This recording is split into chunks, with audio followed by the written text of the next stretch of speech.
2 hours. And it's really the high level that we did the other day. And I know we went a little bit deeper than we normally would do, just because Lynn was with us for such a short period of time. And so we wanted to make sure that she got a little bit more of that. So it might have felt a little overwhelming, but we're going to have the time to dig into it today. Marketing and business development, as we spoke about, most of it is about just what your posture is and your mindset going into every conversation. And the thing that I will say to you is that every single time we interact with someone, their feedback is to us, you guys feel different than other home care businesses. And I will admit that every time I do it, I'm shocked, but we're consistent in what we're talking about. Right. And I actually found Lynn sent me like the most beautiful text. She actually said, Carla, you're exactly the same person that you are in Zoom as you are in person. And I think that the authenticity of our franchise partners and who we are as a brand is exactly what we're looking at. So it comes across in every single marketing that you do, but just know that, yeah, we're constantly improving our marketing and we have Stephanie, so it can get even better. Then we're going to spend 2 hours basically on these other pieces. So hiring and management, I know, again, that was really overwhelming of all the pieces and all the technicalities. And just letting you know that I'm continuing to learn within East York, and those learnings spread out for you guys as well.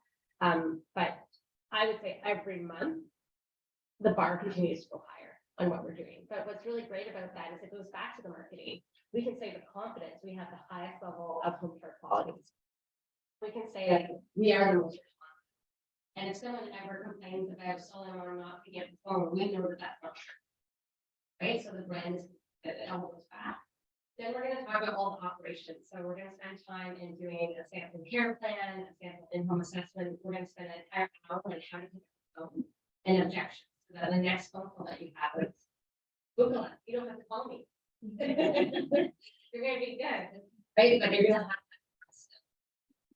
And then the JLF way, we are going to spend at 1 o'clock today. We're going to have the newbies check in. So we're going to do it here with everyone else. And you're going to have an experience of meeting some other people in the beginning. So that's going to be starting to be our routine of meeting together 1 o'clock every Friday. And so it is emotional support, 100%, that's there, but it is also the action. So we've spoken a lot about, like we were chatting about any fear about marketing, it's actually getting out tomorrow. It's actually telling your neighbors what you do sooner, because some of those, it's going to take 3 to 6 months from some of your conversations today to see results. And that's why you want to do it as soon as possible. And so Jovie's a great example. I don't even know if she'll make it to today because she's literally on the road already. Meeting people. Cool. And then the retention side. So we'll talk more about that, but you're going to hear that already from the movies. And then we're going to talk about action plans to get you guys started for the next week. Awesome. Okay, so hiring and management. Oh, sorry, we're going down these things. Go through all of that stuff. We've done this, we've done this. So hiring management, this is basically putting people first. So we talk about that, but how is it more than just speaking about it? And you heard from Ola yesterday of how that looks with Shamshad and how we would want that to look for all of you. And we've chatted about culture, eating strategy for breakfast. And what that looks like. So we're going to jump into some of the pieces. So the first thing that we talked about is basically recruitment, screening, onboarding, and then your retention. And a big part of this is making sure that our brand is consistent throughout. And when we're posting our jobs, you are both a leader and a manager. And I think when you've been screened as a Z, it's been someone who we think can do both, right? Because we want your caregivers to want to work for you, right? And with Shamshad, she has lots of trust. She has the healthcare experience, and her son actually helps her on the back end in the administration. So he does more of the management side of things, or like the operational, and then they go great together, right? And so oftentimes in the teams, right, that's kind of what that's supposed to look like. So do you guys know the difference between a leader and a manager? What do you think a leader is? How about we say that? We'll flip it around. Leader is someone that powers others, do great, strive for more than what they are. Yeah. And how do they do that? Just with, I believe just with great communication, talking to them, asking them how they're doing, what problems they see, and ask them, like, how do you think you can do better? Like, what do you think would make someone want you to be a caregiver, and kind of creates ideas in their head. And okay, so how do you think you can go ahead and achieve that? And you're gonna see the kind of the positive aspect to it once you do achieve that, because people are going to request you by name and want you around all the time. So Right. To me, I think a leader is someone who is able to enhance my my qualities and helping me understand my weaknesses and uplifting that by giving me feedback or, suggestions or examples, helping me guide versus instead of handling. Right. So it's the empowerment, right? Is really what I'm hearing from both of you, is how do you empower someone else, right? And so a lot of that is casting that vision that they're part of this, right? So the mindset thing of like JLF is great, and that motivational poster is actually a way to motivate your staff for them to understand that je ne sais quoi. Right? So there's that. The challenge part in this is then balancing being super nice with the fact that things have to happen. Right? So there are minimum things that have to happen. And a part of being a leader is also, it's not just the things you say, it's what you do. Right? So for me, and I think, like Stephanie, you probably heard this in the interview, we even said, like, I pick up the 1-800 number. Like, I'm not going to ask my staff to do something that I'm not willing to do. And I'm going to show up and I was talking to my director of care last night, and she's like, so the phone's going to ring and this is happening. What if, and I'm like, the phone's on, the phone's right beside me, the phone rings, I got it, guys. Like, we're going to be fine. Right? And that's just how, like, I'm just going to say something, but also when I need to show up, I'm going to do it. Off the top. Right. yeah, show them that you are Yeah. constantly involved, right? Because they don't want, like, you're sitting back at home and you're doing like whatever, and they see like kind of like lazy, it's not really like putting that effort, like what makes me want to do work anyways, right? But seeing me like constantly coming out, and maybe I'll show up to one of your shifts and just kind of talk to you and the client and see how you're doing. But the other more just kind of involved too. Taking the time, and like he actually cares and stuff, and makes me want to show that aspect of myself. I think Hala is a good example here for us, good leader. So we don't need to go anywhere. So we're talking about different between manager and a leader. So we have Hala. So yeah, Thanks. So We're all, but that's all of our rules, right? Because if we're going to have great people, right, we have to show up. But then there's also the other side of the management side of things, right? So what we as leaders think is important and what we talk about is what's going to happen, right? So in terms of like following policies, making sure that we have the training in place, making sure that we're using access care correctly, right? Entering in your care notes. That is the management side of this work. And so, but the leader side makes it easier if you're doing it. So if you're using access care, and if you're the person who actually understands it, and you're expecting a caregiver to use the app, but you've never used the app yourself, that becomes pretty difficult. Right? So there's a piece between the management and the leadership that becomes important of what you need to know in your business. And I don't expect like over time, like as you actually have a scheduler and things like that happens, they should be subject matter experts more than you in some of these pieces, but you should know it all. Like I think Sarah is a great example of this. Is there anything in your business that you like didn't know about? No, I did it all before I asked anyone else. Yeah, including the care at homes. Yeah. So. Is there anything else you think that they should know about leader versus manager? Are you asking me? No, I think you've covered it off really well. I just reiterate everything you said, like make sure you've got on the app and you know what it looks like for a caregiver, and yeah, just always put yourself in somebody else's shoes. I echo that. One of the biggest things we hear from franchisees is that their caregivers don't know how to download the app or work the app, use Access Care, how to book days off. And we challenge them by saying, well, how did you explain it? They're like, oh, I don't know. It's like, well, how can someone know if you don't know, right? And so that was a learning experience for us as well with Access Care. It's like everything Sarah, myself, or Carla shows you is like, we did a deep dive on it, and that's why we promote it and stand by it and love it. It's not because we read a manual and Andrew told us what to feel. It was like, no, there's actually easier ways to do something. So I encourage everyone to practice. And if you have questions, we're here. But it's really helpful for your caregivers, 100%, if you know, especially what you're talking about. And there's so many resources out there to help. So.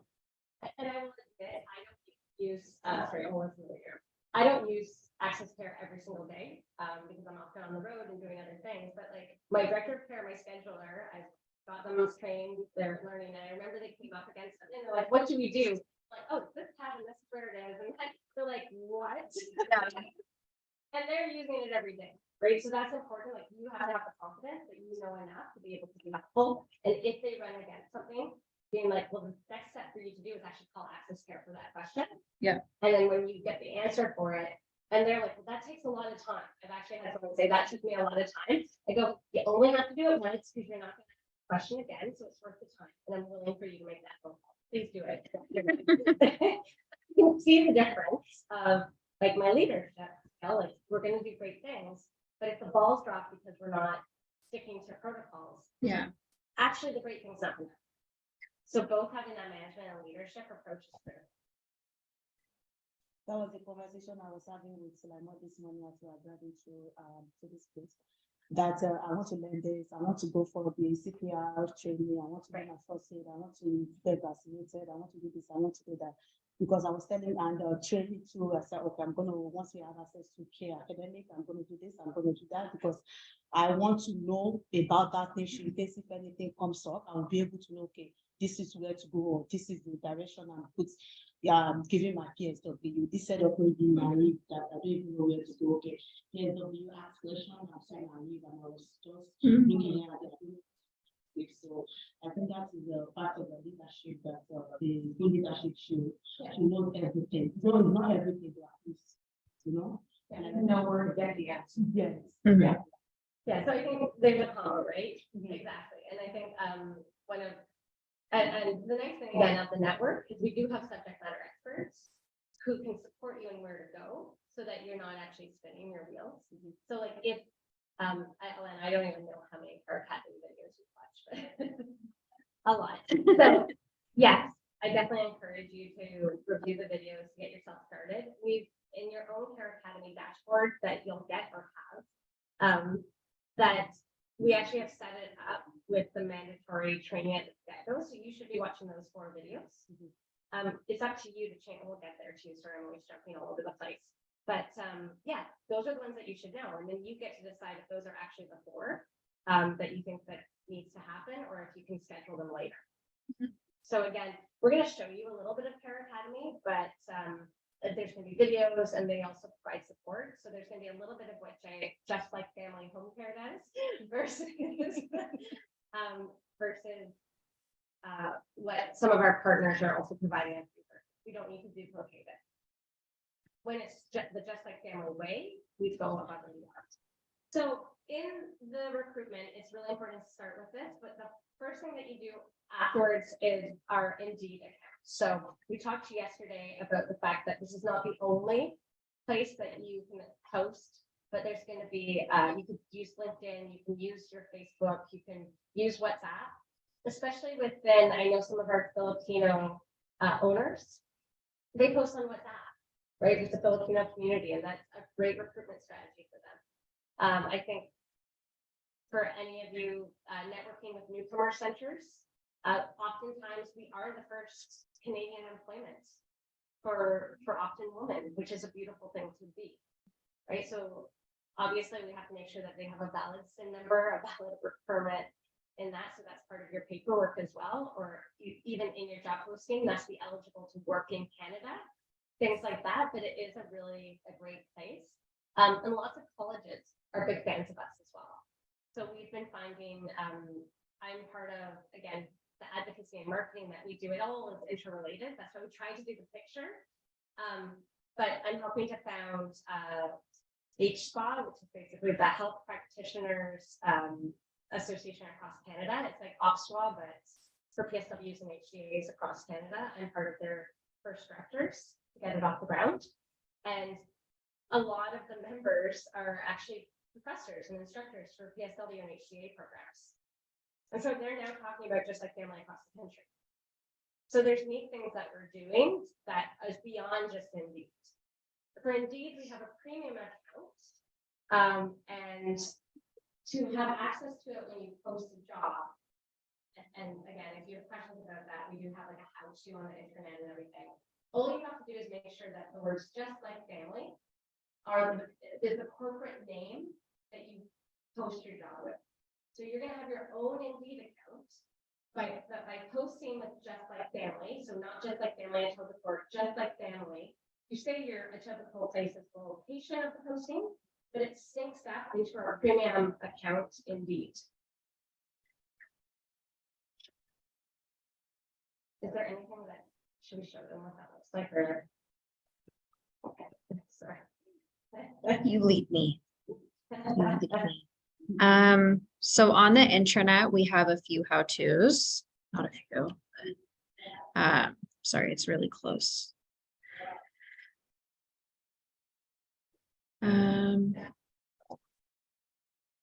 Open Sesame. So with anything we learn, we try to do these one-pagers.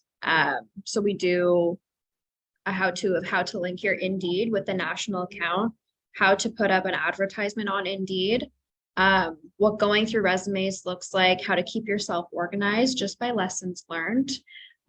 When I worked for mainly Toronto, and I first started Indeed, I was so disorganized. I had no idea who I looked at. I had no idea who I called.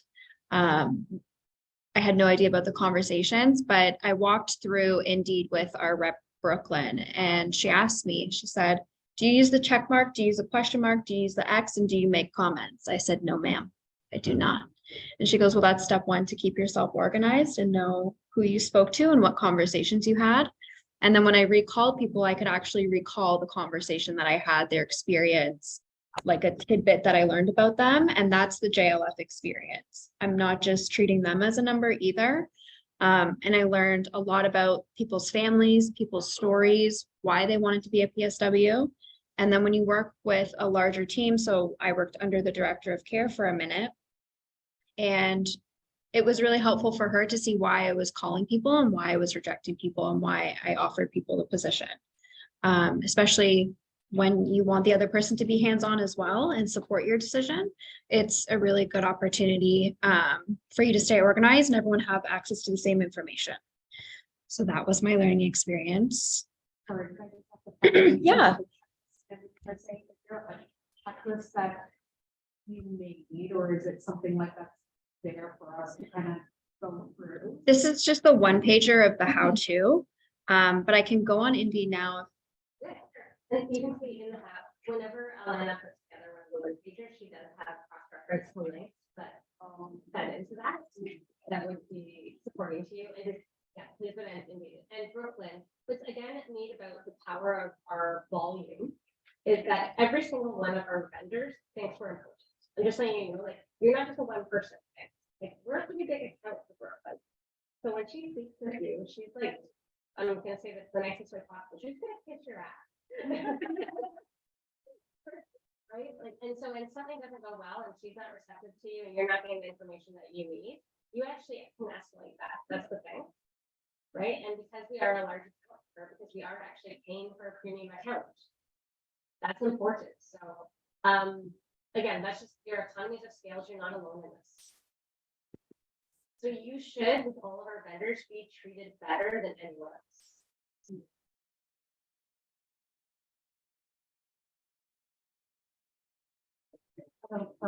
Being franchise versus.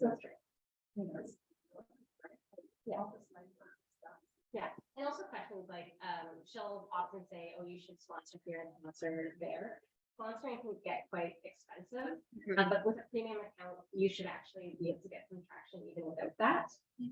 And then if you're needing something immediately, that's when you would sponsor, right? But you shouldn't always have to sponsor. Like we didn't spend, sorry, Stephanie, we didn't spend a dime. We got 495 applications for that role. I mean, it's not a PSW caregiver role, which, you know, you might need to generate a little bit, especially if you need someone who speaks Cantonese, right? Within this area, you might have to put a little bit of money, but your money will go further because we have a premium. Sorry. Pardon me, sorry. So these are the check marks, the question mark, and the X.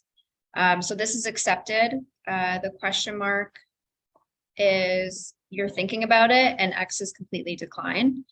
And it puts them into all of these categories for you. So you can also shortlist individuals.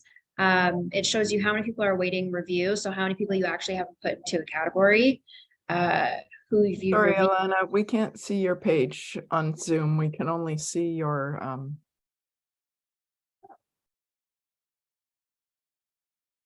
Well, that's fun. I don't know if other people in the room can see your page. Yeah. Okay, then don't worry about it too much because we can show Ola another time. I just, Can you see now? yes, thank you. Welcome. Sorry for interrupting you. You were on a roll, but I didn't want you to get too far. No, it's okay. So in here, this is where you see all your candidates. We'll go into who's waiting review. So let's say we click on Christine. I'll show you what that looks like. So up here, you see that they have their Indeed email.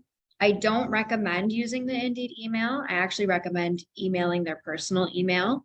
That's where you can send a link to them from Access Care where they can fill out all their details. And that's the Access Care application. It will save you time in the long run as well. And I believe is it a lead, Sarah? Leads client and then applicant, sorry. It puts them into the applicant category on Access Care. And then if you do choose to hire them, you would just click a button and all that information is done for you. You don't even have to worry. You just input their documents and you're good to go. So this is a good way for you to keep organized. You say to yourself, okay, I'm interested. You can make notes here. Please move. You can make notes here saying like sent individual Access Care link. So then everyone else in your office knows that you've sent that link already and that you're contacting them for hire. And instead of the status saying awaiting review, it will now say you've reviewed it, you're contacting, you've rejected, or you've hired them. I would personally make these notes. One of the cool things as well is you can see down here, if they've applied to multiple positions, you can actually see that for yourself and you can keep track of if you've interviewed them before, which is really helpful. So when I was hiring for Toronto, there was a caregiver and she actually applied for another role previously. She was interviewed. There was no notes though. So I had no idea what they talked about. But we we ended up calling her again and we hired her later on. So we kept all the notes. It was a great tool to use.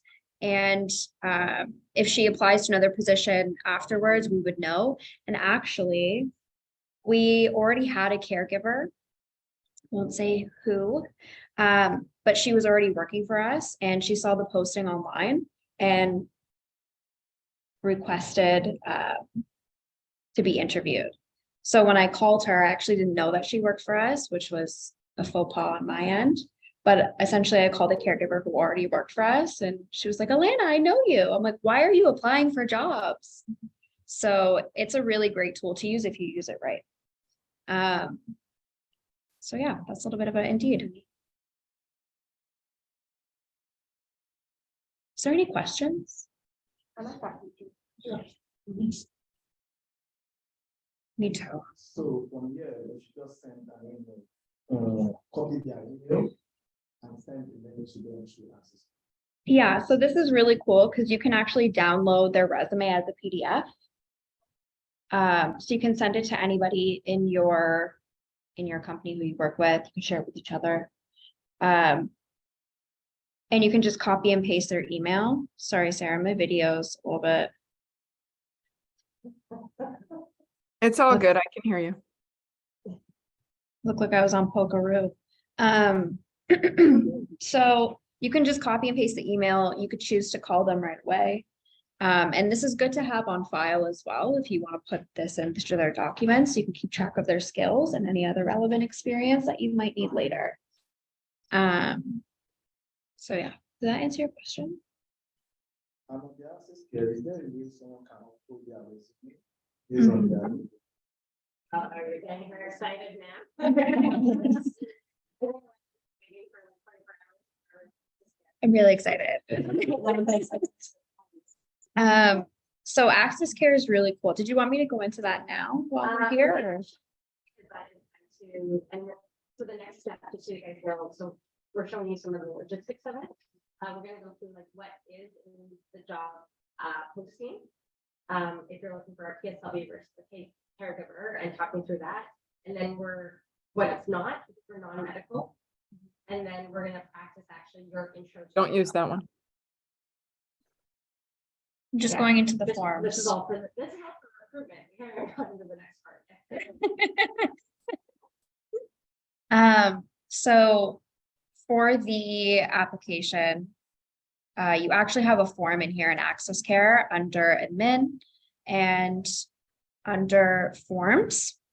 And the cool part about this is Access Care actually divides all of these forms for you into subcategories. So you can see application, assessments, and other. So this is where you can have your code of conduct policy, abuse policy, your employment contracts that you can just send to people. You don't need to download anything. You literally just copy a link, send it to them. Super easy. So for the application portion, if you click this pencil icon, you could choose to copy and paste this direct link to the application and send it to them in an email. And all of the information that your applicant would need to fill out would be in here. And so when you actually transfer them into a working caregiver, all of this information that creates their profile and that you'd have to put on their profile manually, you no longer have to do. So it makes the admin work pretty much non-existent. You don't have to do anything. Sorry, I think I missed you. No, it's okay. So the direct link, you're gonna use that link will open up to this for them, right? Yeah, so you copy and paste it. Yeah. And then this is the exact form they see. Okay, but the link is what you have to send. Yeah. Oh. Yeah. There's also another way to do it, which I can walk everyone through individually on your own Access Cares and get the forms populated for you. And Sarah, correct me if I'm wrong, unless I had a fever dream. You can add this as a form into someone's caregiver profile and have them fill it out later and just send it to them through Access Care, correct? Yeah. Yeah. So at no point do you need to touch this. They can do it all on their own. Unless you like filling out forms. Yeah, this saves hours. This saves hours. When we talk to office staff as to what takes their time, they talk about it being onboarding, where they need to get people's information. They're trying to figure out how the caregivers are trying to figure out how to print applications, scan them, send them back. It's not their strength. And then there are a lot of errors when anyone data enters. It doesn't matter who it is. They might catch an address wrong or a digit wrong on the SIN number or anything. So this is always best if it's just done by the caregiver and it's streamlined and nobody has to touch it again. Then if there is a mistake, it's on the caregiver's part, but that can be rectified. Mm-hmm. Or reading people's writing. That was the other thing, was when people were handwriting the applications, I had a very difficult time. sometimes reading their writing. No, I agree. So, sorry, when you submit this, it goes into their applicant folder under just like. Yeah. Okay. Under your, so you will get a designated site. Mhm. And so up here, you'll see providers, and so you have a provider list and applicant list. So when they fill out this form, they'll be pushed to the applicant list. And there's a little button when you see their name pop up in that list that you can select when you hire them. And now it pushes them over to provider list. And so all of their availability will be filled out as well, which is super cool. You don't have to ask them for any of that. Can we go back to change that out whenever as well? Yeah, you just resend them the form. All the way. Yes.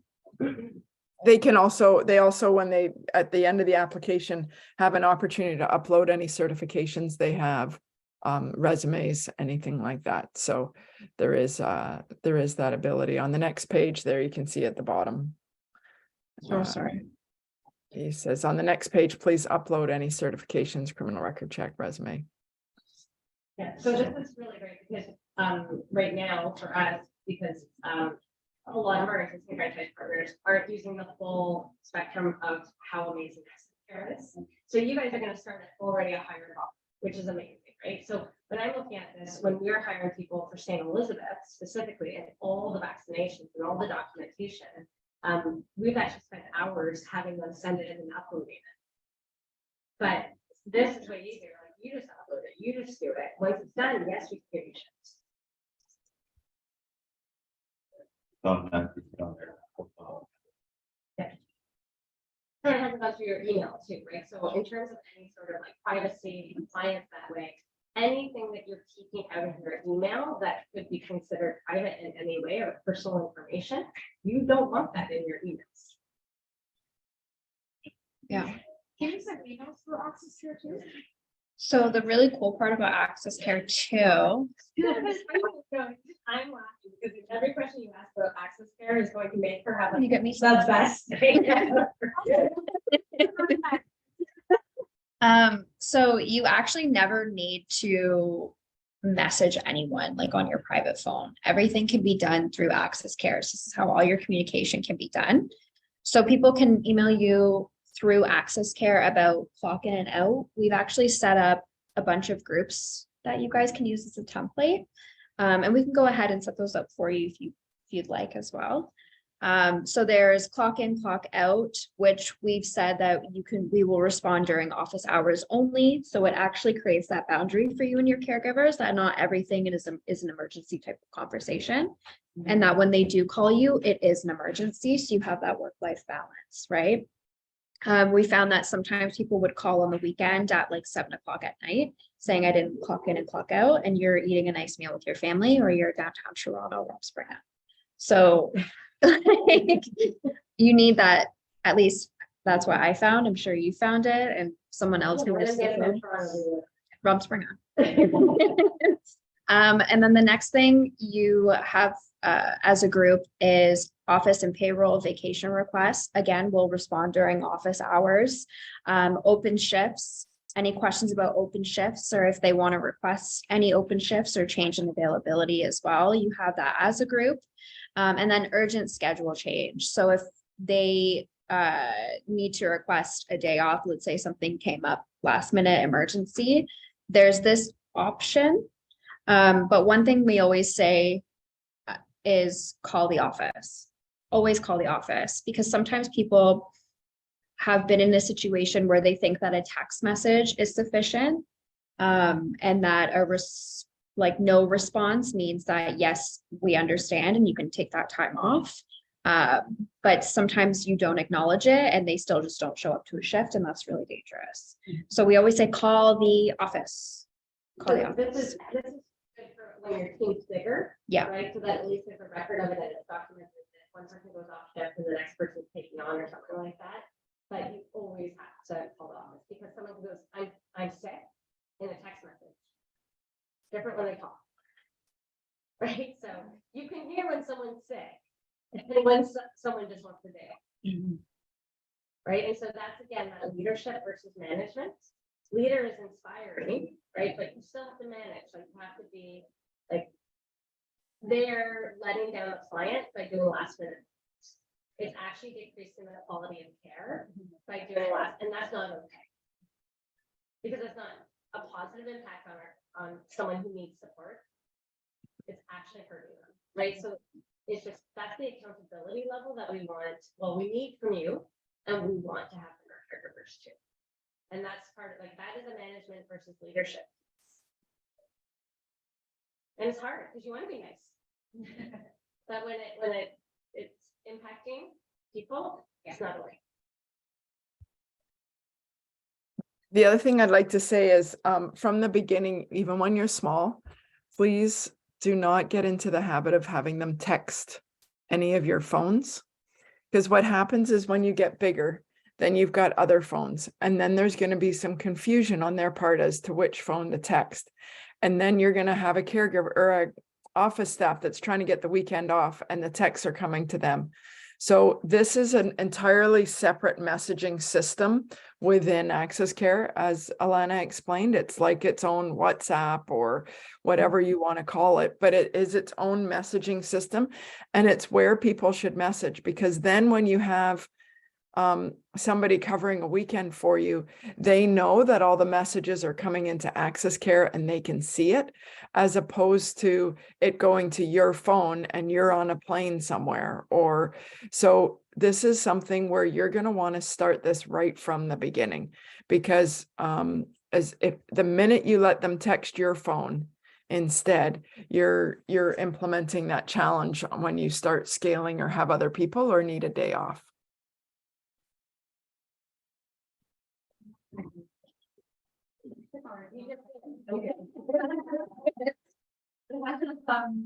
When you say call the office, like who does that call? Like who picks up the call and who takes that down that? Yeah, so the office phone, there can be different ways, right? So a lot of our franchise partners, they start with just a single phone, right? And that's all it is. But oftentimes a quick thing to move into is to have voice. So that's on the checklist too. So voice over IP, basically internet phone, is that then you can actually have rules in the back end. I can show you my own voice. Actually, our 1-800 is on a voice. And so what happens is that during office hours, the phone actually rings on Alana's and my phone at the same time, and it will be on Stephanie's soon too, and on our computer, like it rings, right? And so all of us, but then there's different rules. So after hours, then I just have it ring to my phone, and then at a certain, and then on the weekends it goes right to a voicemail, but the voicemail actually gets sent by an email. So I can see the email and I can forward it to who needs to. So let's say it's an email about a lead in Calgary. I can still forward the voicemail. So we didn't pick up that one, but I mean, right? So, and then they follow up usually on the weekend still right away. So that's what happens. Yeah, so I have, you can have different rules on everything. So maybe at 10 o'clock afterwards, it goes to voicemail for you. But the voicemail can actually come as an email, so you can double check if it's an emergency and handle it, or like know that you can call back in the morning. Yeah.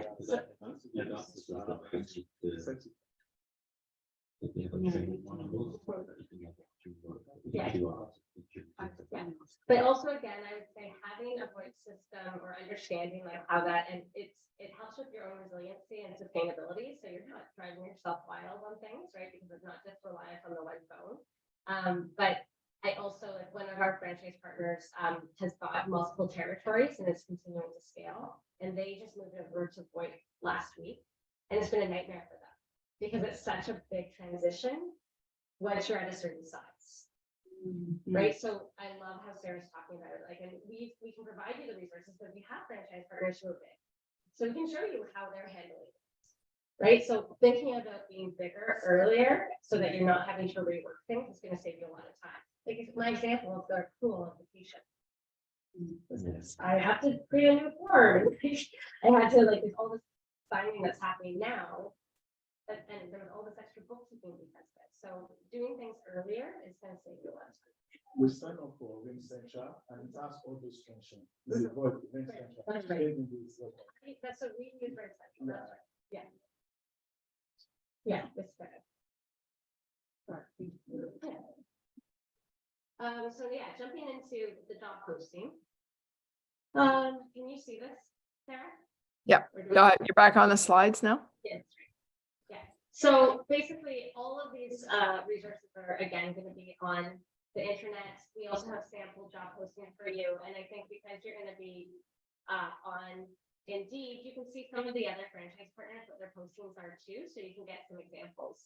But really, who we are, the main activities, we are non-medical. We're really clear about that, of what it is. Sorry. And then kind of the main experience that we have, that we'd be looking for is we'd like them to have some experience with this previously. Next slide, sorry. And if they have it, that's great. The thing that we do require is CPR.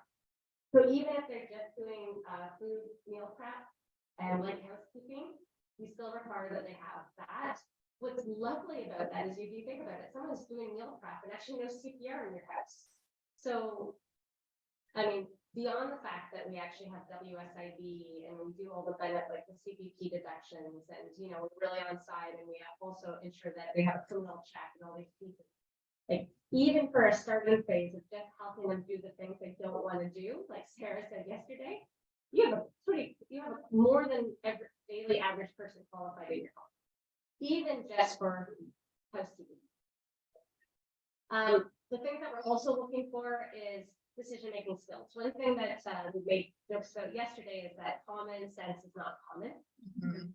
And that again is the leader versus the manager.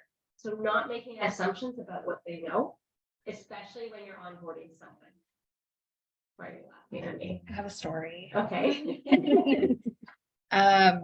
So one caregiver, actually, there was a client who was having a medical emergency, and instead of calling 911, the caregiver called our director of care and then ran up and down the hallway, knocking on people's doors, asking for help in an LTC, right? And so they're talking to the director of care, and the director of care is like, call 911. And the caregiver said, I can't. And the director of care goes, what are you talking to me on? Whatever you're talking to me on, hang up and call 911. But scared the bejesus out of all of these poor residents. And like, but again, what's common might not be so common. So So in a case like part of your onboarding training in this section is like ensuring that they understand in an emergency what to do. And so in the health and wellness training as well, it does say the first thing that you do is you call 911. The second thing you do is call your supervisor. It is in that order. No, but like that is, and that's the Ontario regulated health and safety training that you would want to make sure for onboarding all of your, and so at least you've done your due diligence on that. If that doesn't happen, and you won't be surprised in this case, she goes, well, that's preposterous. I quit. And the director of care said, yes. Yeah. So yeah, so I think we are, and we do talk again about in the onboarding. And so I think these skills, there's things that you can ask in your interview, just have a sense for them that we'll get to next as well. But it is making sure that they are coachable. And then a big part is conflict resolution skills. So I think we'd prefer them not to even get into that place. A big part of just like family is the connection, right? It is about the perfect match. It is matchmaking. So part of that is having people who have better communication skills, who actually care about people and willing to have that empathy and go the extra mile. And that is something that we're looking for. So we hope to not get into conflict, but that is going to happen. That's why we do have the harassment policy in place, knowing what to happen when that happens.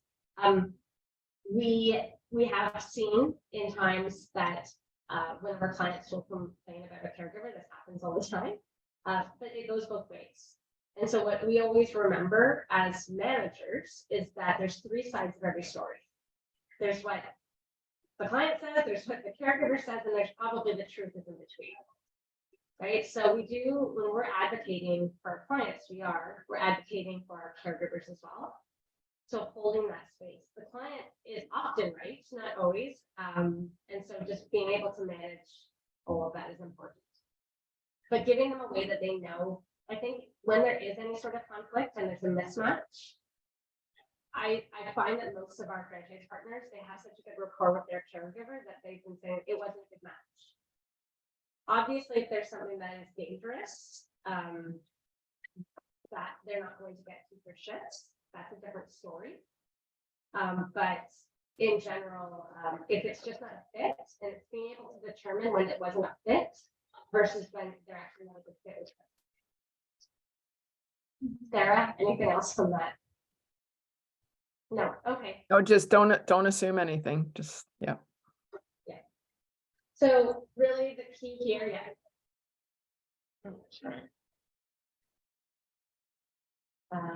Next slide. Oh, sorry. Oh, attributes. Sorry for that. Sorry for that. So a big thing is that we are looking for people who obviously are great workers. It's just that fit, right? So, and I think that understanding the cultural differences is super important. Being an effective team member. Oftentimes you're gonna have more than one caregiver in the same place. So that is important. And I think even them knowing, like, you know how when we started today, yesterday, and we said, you know that all franchise partners have had this training. You can have confidence in each other. There's a little bit of that with your team members too. Because your onboarding training should be consistent. So they have confidence that you've also hired the right people. So they shouldn't, you want them to be supportive of each other. For us, we actually do have fairly regular gatherings for the caregivers to meet each other. Like today, they're actually all going to be in the same place, getting a mini training. So it's a chance for them to connect and not feel so isolated because they are working as a folks. Right? Okay. Great. And then what does good companionship looks like? So these are other things that we might be adding on. So I'd say the majority of our clients, it's probably 50-50 nationally, where it's companionship solely versus some sort of personal care. And so companionship really is going to be anything in general that you doesn't have any physical contact with someone. So it's going to be something where it's going to be these physical activities, social activities, and actually just mixing up the day and allowing them to do the daily activities that they like to do, not just that they have to do. And that's the JLF difference. So a lot of our competitors do focus on the medical pieces. We're really, even before that, and as Sarah said, the things that people don't want to do, that's where we can really support them on that. I love that, Sarah. It's like my new favorite thing. So, and there's a party over here. So yeah, so good companionship is basically hands off. Next one. And there's lots of things that we'd be looking for. So or different ideas that you can have. So some of these things we've added them. You might actually be recruiting very specifically for a client. So sometimes your job postings are might even have like care-ish things to them of what they need to have, like experience working with someone with dementia. Might be experience with someone with MS. So it could be very specific like that. Languages, any other specific matching things that you've heard from the client would be helpful. You can add in here, but this would also fill it into maybe your interview process. We do have a job posting sample on the intranet as well, so you can tailor it to whatever you like and what fits your client. Yeah, so you can tailor it if needed to, but remember you're gonna have that process too. Yeah. So this is companionship, but then there's the personal care. So this is still non-medical, but it's basically any time that there is physical interaction with the client, right? So that's, I'm just trying to make it as simple. The good news is we have 2 RNs here, so you guys, so like, yeah, we got this. But these are some examples of things that we can support people with.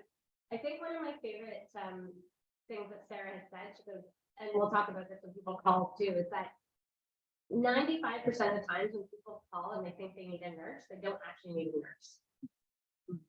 Right? So there's all these other things that actually we can do. And so the line typically is going to be anything that breaks the skin becomes medical. Right? And breaking the skin would be ingestion. Oh, I can't talk. Ingesting something. So like medicine obviously cannot be a right? And even preparing preparing the medicine, it would be considered medical. Right, anything that even, changing a catheter bag is not, but, inputting one would be. Right, so that's just breaking the skin is probably the easiest way to do it. I believe we have a whole list of medical versus non-medical. And also it's helpful to get familiar with the delegated acts. If you don't know them. But if you don't know them, that's something that would be super helpful for you to know what's, how do you say it? Like what's healthcare, what's medical versus what's not medical, and what your PSWs and caregivers can do. We do have a list, like you said, in the operations manual, so it's a little bit of a summary, so that's available. As well, we do have Angelique, who is a registered nurse as part of National as an additional support for you. She does have the paperwork for Ontario. We're trying to expand it for other provinces so she can support across the country. Ola and Shamshad, but you also have Markela and Alberta at this point in time as an RN within your province. So just knowing that you do, and obviously we have 2 new nurses who are also available within Ontario. So within Ontario, we do have John in Ottawa, who's a nurse, you two are both RNs, and then we have Angelique. Yeah, yes. That's a great point. Wow. But what it does not include, so although we do have that list, one thing that was really shocking to me when I became involved in it, I didn't realize that toe, like foot care is actually considered medical. And so just knowing that line. Yes, that's right. Right. So as we said yesterday is we want to stand out. We want the JLF way. So I'm not going to get you to write a whole job posting. We have lots of examples, but remembering that the various, like, who are we and like why you want to be part of my team, that would be a you fit. Right. So I'd like you guys to practice the beginning of your job posting. Yeah, the very start of your job posting. Like now.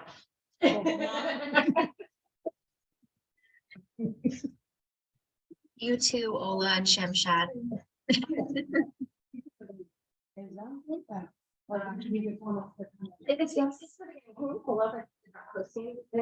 basically the way that a job posting works, typically you say like about the company and then about the role, the experience required, the skills that are needed. And those things are all going to be kind of more standardized by just like family. But usually at the beginning, you want to have something about why me. This is actually not a great example of it. I love it. Make it way better than this. Well, like make it pop a little bit better. So yesterday was kind of funny because I thought that Tom's job posting was amazing, but Stephanie has set me straight. What I think I'm asking for is put your personality into the job posting. Oh, okay. Wow. Like show why you're the person that somebody wants to work with. Sarah, can you see this? My screen that I'm on Indeed? Yeah. Okay, cool. So this is our job description for Jane and Dundas. So just to go over, you have a little brief summary about who we are, why they'd want to work with us, why we want to work with them, why they'd be a good fit. So we're asking them at the end to remind themselves we want them to apply because we want them to help us improve the life of our clients by creating a safe, pleasant, and healthy environment.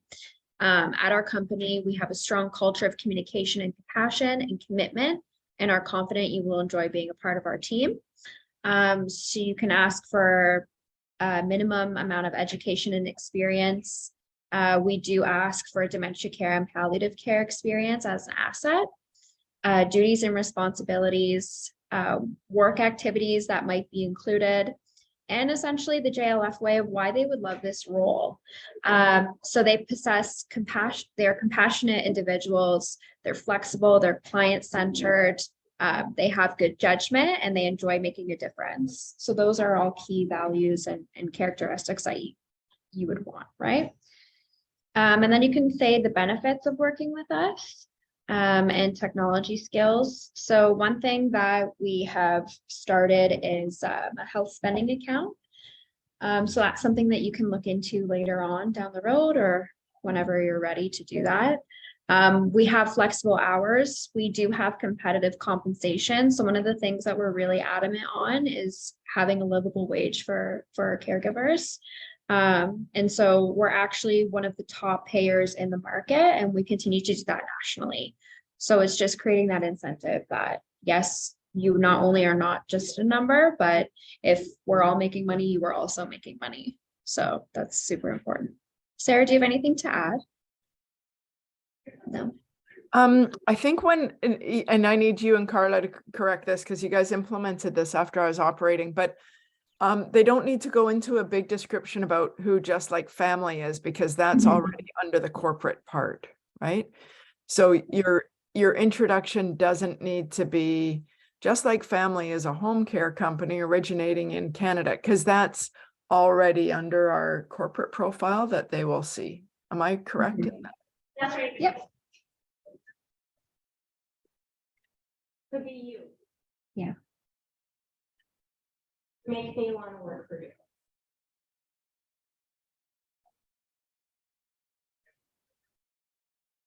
Right, I know you guys are writing right now, but like, you can't underestimate how important that you guys caring is gonna make to your employees.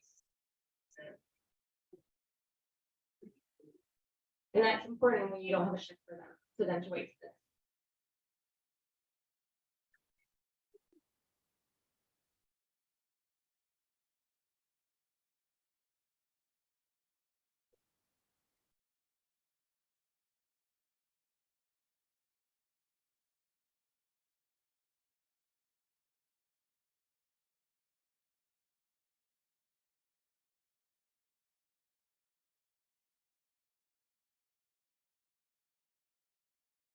So on the corporate account, because when I was trying to fill and engage or post a job, so in the like Just Like Family, it should bring that to the corporate account.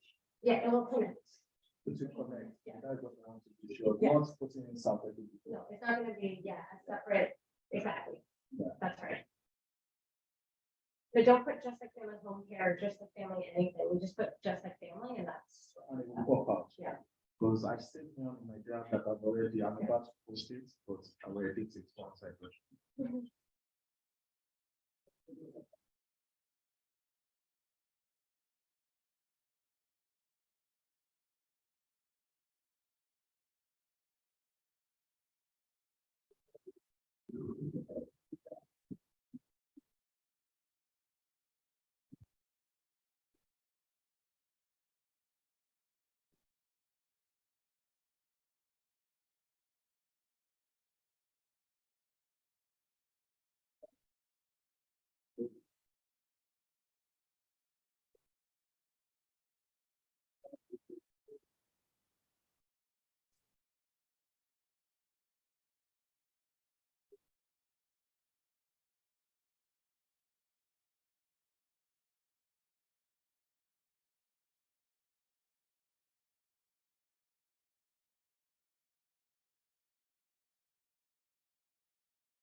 We'll be right back. Hmm.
Then she goes like this.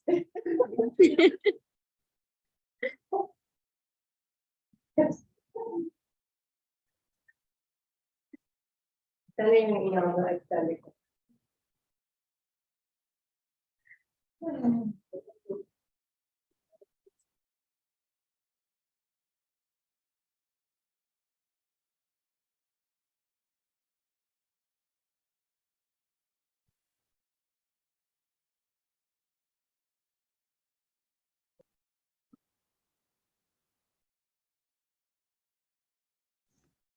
Hi, Alana.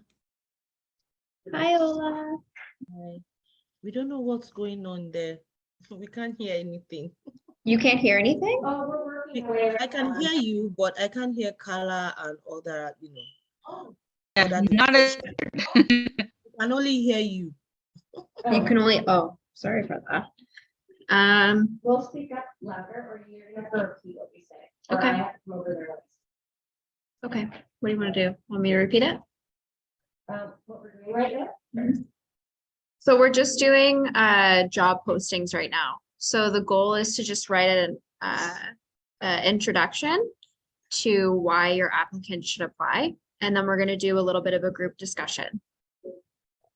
I'm getting a head nod. Yes, that's what we're doing. Okay, okay.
I love that laugh.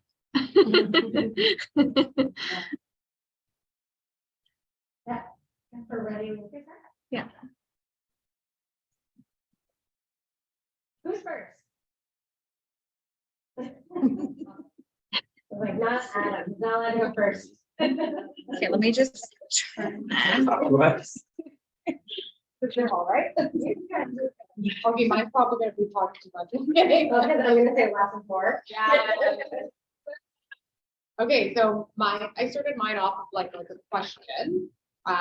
So are you someone who wants to make a difference in someone's life? Do you enjoy working with others and helping them while working in a safe and exciting environment?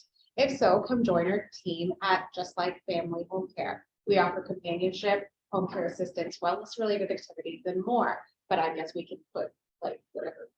Yeah, that could be in a later spot. That's Yeah, and then benefits working with us.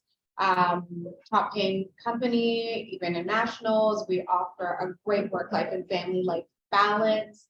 We compensate for travel expenses. I'm not really, I don't know. But yeah, I just work out. So the only thing I would say is like, when you win someone on money, you lose. Right, so just on those pieces. I like the questions though. I'm actually gonna throw it to Stephanie. What did you like?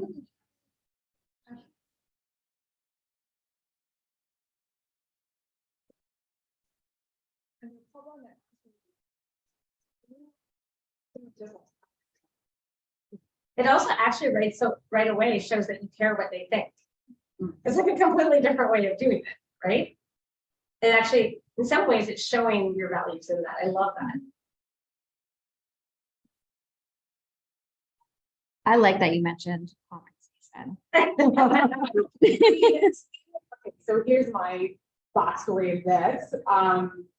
Like as a PSW or, you know, in the healthcare field, there's so many of them, yet we have so many struggles of trying to find a job that is well paid for the work that we do. And that's always something at the forefront. So I put that in there because like I wrote that down initially, because that's something that's probably what's in it for me, right? Like what's in it for them? That would be something that they would, and also the other part is work life and home life balance. Again, working as shift work, that's difficult for a family as well. So these are kind of like my values as well, and that's why I'm putting that into this. And this is the reason behind it. I agree. No, I think the transportation though, we might want to take that. Yeah, I mean, I like the idea yesterday about how she compensated the individual for, let's say, the vulnerable sector thing. Right. And if you did 100 hours, right? Like, so that's a really good balance of like being a great employer, but also being a great business person.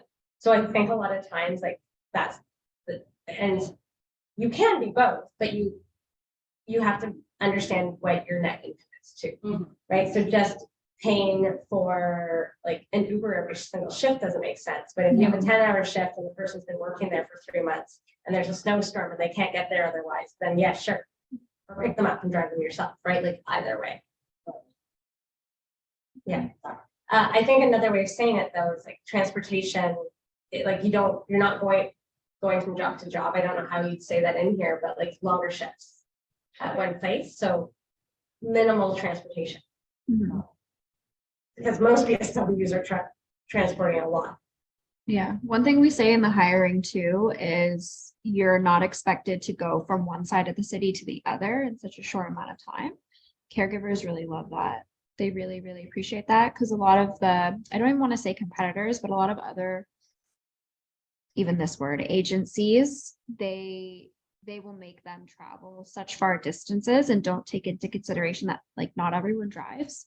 So as soon as you say like this is your forever family or like this is your primary, the key word is you're their primary. As soon as they hear that, it's on. Like they will work for you.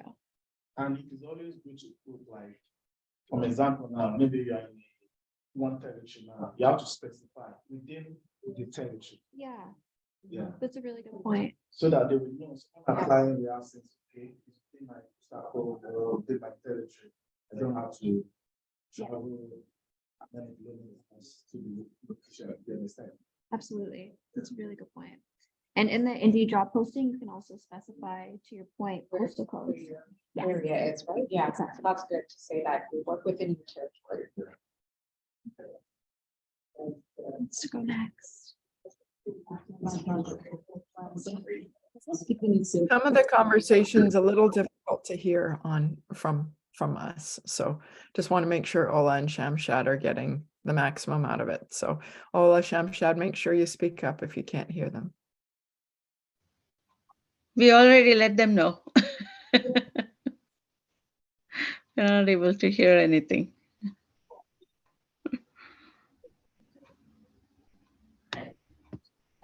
You have to leave the next section then. I just have to finish the female. I'll come over there. Okay. Sure. Can one of them lead their job posting? Sorry, Elena, you asked them because I can't hear. Shamshad, did you want to do your job posting and then we'll continue in here? Or Ola? We couldn't hear anything, so I don't know. So when you Only- practice the job posting, did you guys get a chance to write out your introduction as to why people should apply to work with you? Not here now. Now we couldn't hear anything, so we didn't. I don't know. I did not hear. So Same as me. Because we didn't hear anything. So the activity is practicing a job posting. So you're writing why someone should work with you or work for you. Okay. So when we showed the examples,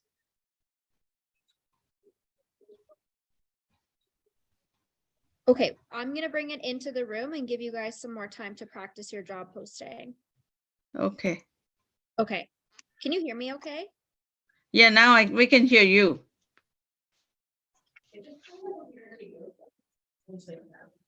I've been able to hear most of it. So I'm surprised you can't hear it all. There's just, We could hear only Alana. oh, okay. Sorry, I could hear the other stuff. I didn't realize it was as much a problem as that. I could hear the other stuff. So, Yeah. okay. Well, we'll just raise your hand when you can't hear, because I'm commenting when I can't hear.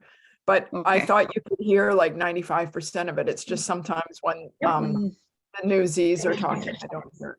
But I've been able to hear Carla throughout. Have you heard Carla yet? No, no. Okay. Have you guys got the volume turned up on your computers all the way? Yes. Yes. We're able to hear you and Alana. Okay. I Good think, to know. I think if the camera flips, you can't hear. Like you have to turn the camera to the face of the person speaking. That's when we can hear the person. Okay. I think so. Yeah. Okay. I could hear Carla. I didn't realize you guys couldn't. Okay. Thanks. Okay, so I'll stand over here when I'm speaking. We're gonna go to the next thing. So basically you have your job postings. The next thing is gonna be then the screening, right? So we talked about some of these things, but basically when you're hiring someone, the number one question that we asked before was, why are they a caregiver? Right, so that's really the number one thing, and you're really listening to their why. So is it their personal experience? Is it like some deep values alignment of why they're doing it? That's really critical. Another question that we've asked historically is, at your 80th birthday, and I actually have to institute this into all of our franchise partner interviews because we do it for our any of our staff. Stephanie answered this one. At our 80th birthday, what do you hope your friends and family are saying about you? What's really important about that question, like why a caregiver someone can fake. Are you organized? Tell us about this. You can fake a lot of things. You cannot prepare and you cannot fake the answer to that question. Because there's no right answer on that. If you don't go into your heart and into your values and pour it out, you don't have a good answer for that. That's why it's a really secret question. I think it's a tough question for caregivers potentially to ask. You can try and see how it goes. But the why are you a caregiver will give you a little bit of that piece that you're looking for. You could try it. Definitely, if you're hiring a staff person, so your scheduler or a community health manager or someone else on your team, that's when I would up the ante and ask that question. So it's the required question for all national staff to answer to be on national. And I would say it's actually the big divider. It's where you actually decide to hire someone versus the other. When I asked Alana that question and she told me, and Sarah and I were on the same call, I said, oh, I'll call you back in a week. And we actually called her back in an hour and like offered her the job. Aww, Right? so wild. And then same with Stephanie, like it was basically that question was the big divider. So if you ask them that question, we'll see what happens. I'm kidding. No, because it is like our business is so people focused and it's so real and it's so humanity. How if you don't have someone who can answer that question in something that you feel compelled with, like why would you hire them? But it is, I'm not quite sure if that's for a caregiver, but you could try it. It's an offer for you. Okay, so the next one, yeah, working conditions. So when you are talking to people, it's letting them know some of the realities about the role, like especially if they haven't been a caregiver before, or even if they're new to Canada, just letting them know what it looks like. They might have been in long-term care or another working environment before, so letting them know. You don't really want to onboard someone, like think about what that process is, right? And then find out that actually it's not a good fit for them. Right, so talking about some of these things of the environmental and sensory conditions is really important. So expectations are everything, right? Like we've actually had sometimes like when you go in and you think it's one thing and the caregiver thinks it's going to be one thing and then all of a sudden care needs change. If they thought that they were signing up for one job and it's something different, that's tough, right? So it's going to be harder to retain our caregivers if we don't have expectations set early. So when we're having interviews, these are some red flags that we have. So if they don't have a personal why, if they can't actually articulate why they became a caregiver, that's a red flag. If they're not showing up on time for the interview, that's a red flag. And they might not be red, they might be yellow or orange. Dismissive of various conditions. Alana, this is, I think, one of your favorite ones. Like, are we talking COVID? Well, it's just the language of I do dementia.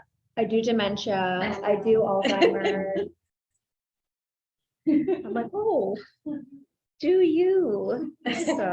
So do you understand the nuance of that? Like, I just want to make sure that everyone says it means they're dismissing that they're making the person less human in the way that they've said it, right? So when you think about our values, those are things that aren't going to be, they're not going to be the just like family way, because they actually might not treat the person with as much dignity, and it's an indicator that they may not treat the person with dignity and respect. Okay, so it's interesting, right? And as you go in, and honestly, you're going to keep on learning some of the flags, but it's nice to give you some of these heads up of things to pay attention to, because you hire someone with a red or an orange or a yellow flag, it's really not worth it in the end. Like, because over time, that's just now all of a sudden you have a roster of someone you're not sure about. That's going to take you way more time monitoring and updating and coaching them than starting with someone who's actually the JLF, just like Family Way from the get-go. Not understanding some of the language. So you might, especially if there's a specific condition or ability concern or ADL that you're speaking about, you want to make sure that they understand it. Changing their schedule. This is going to happen. So the reality is that our caregivers often are working with other agencies. Again, what I would be hopeful in the GTA in Toronto is that it would be great actually if some of our caregivers are working for multiple just like family, because then we're actually giving them more hours and they're becoming more just like family. That would be great. But often they're working other places, so their schedule will change. But you want them, there's a party here, sorry. I don't even know what's happening. But it's like, what time? 11:23. There's a party. Yeah, it's Friday. It's Friday.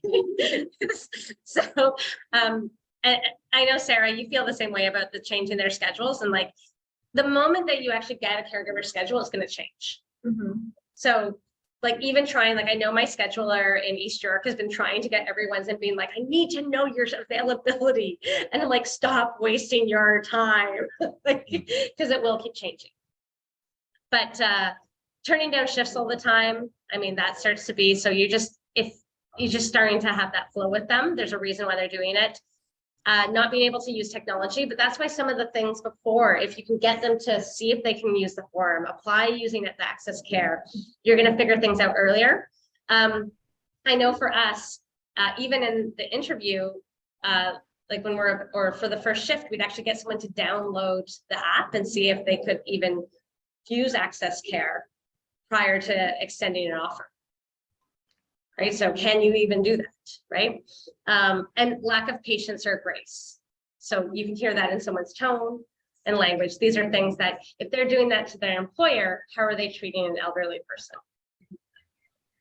And I have one more. It's my favorite story, is if they have a specific diet, you may want to check in whether they're willing to cook other types of diets for themselves. I did have a caregiver that was vegan, and she totally lost it and stormed out of I can't even keep a straight face. She stormed out of a client's house and refused to go back because the client wanted her to use butter. So it wasn't like it was a big raw messy piece of, beef or anything. It was butter that put her over the edge. So you want to make sure that they're going to cater to the clients and not their own their understandings around food. Yeah. Like allergies and stuff like that, if they have like a clear allergy.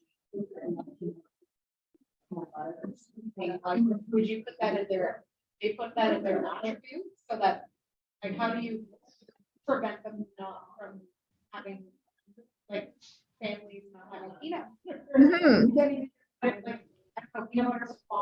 that'd be part of your batch. Like if you have a client that says, hey, like I need some meals, right? Then that would be one thing.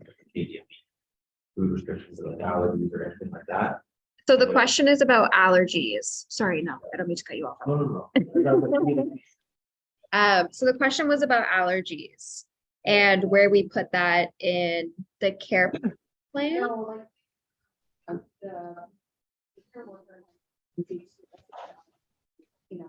Right, like how would they go about to working to prep food or something like that? I'm just wondering, like, is that part of your attribute that you would put in? Yes, care so that. Yep. So the question, to reiterate, was what do you do if your caregiver has an allergy? Yeah, so we can put that, we can create a new attribute for that if it's a life-threatening allergy. And yeah, perfect. Sorry. Yeah, I'm repeating it, I guess, for Ola and Shamshad because we couldn't hear. But yeah, you can create good thing we're all consistent. You can create an attribute. You can create an attribute and then you can check in with the client that, hey, we're using a caregiver that is deathly allergic to nuts. Is it okay if, she's not using nuts? And if that person wants peanut butter on toast every morning, then that's not a good match. Okay, great. Actually, I'm probably gonna get it not looking at me. Okay, look at you. So we're gonna move now from the screening. So actually, we'll do the last thing is going to be, let's go around and just say everyone's favorite interview question to help with this. So that will just, instead of doing the next, it doesn't show. Okay, we were going to do role playing, but I think really it's just the best interview questions, right? So I'm actually going to go around and everyone say your favorite interview question that you've ever had and maybe help people out with that. So we do have interview questions on the internet that you can use. We also have different ones for if you're interviewing a CHM, a community health manager, versus if you're hiring just a caregiver. Not just, but you know, when you're hiring different, different skill sets, what questions you might consider having that are different. Okay, but my favorite, obviously, is the 80th birthday. Yeah, but the language I first used on it, it was a little morbid. I said, at your funeral, what do you hope people say about you? I've changed it, made it a little bit more politically correct. The 80th birthday. But I think another question that I'm a really big fan of is what is the thing that you're most concerned about in this? Because I think it's not, there has to be something in a role that is more difficult for you than something else. So instead of it making about what is your weakness, because everyone has their canned example, I try and make it more for the role of what is the biggest challenge that you see in this role. And even as franchise partners, that was one of our questions, right? Like, what are your pros and cons lists? So, Sarah, your favorite interview question?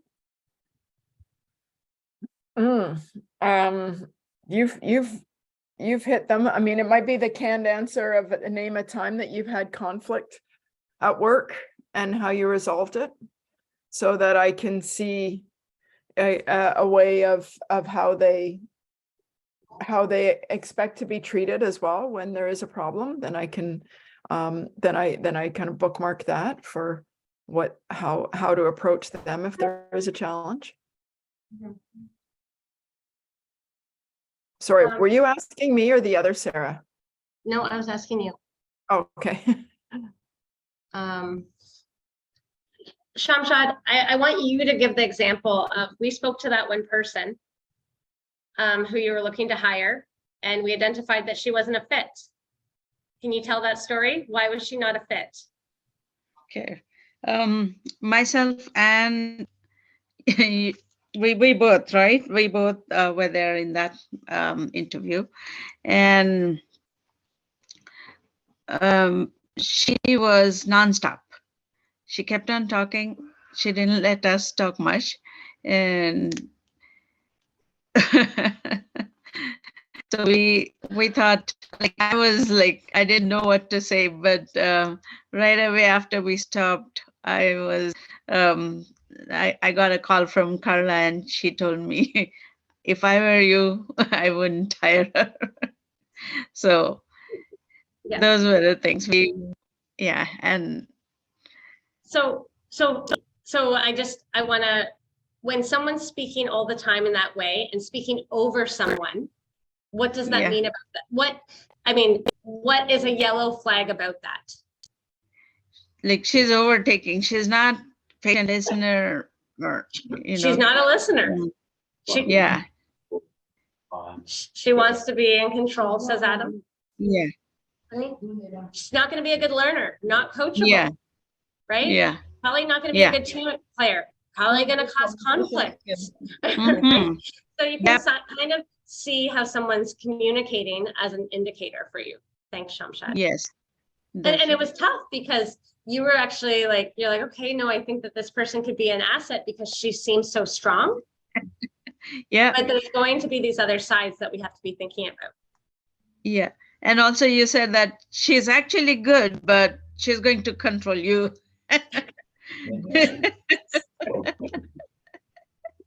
So that made us stop hiring her. So just so you guys know, like, it is, again, we're going to say this a lot today. This is your business. You make the decisions, right? So I called Shamshad, I gave my opinion, but it's not my decision. It's Shamshad's decision, right?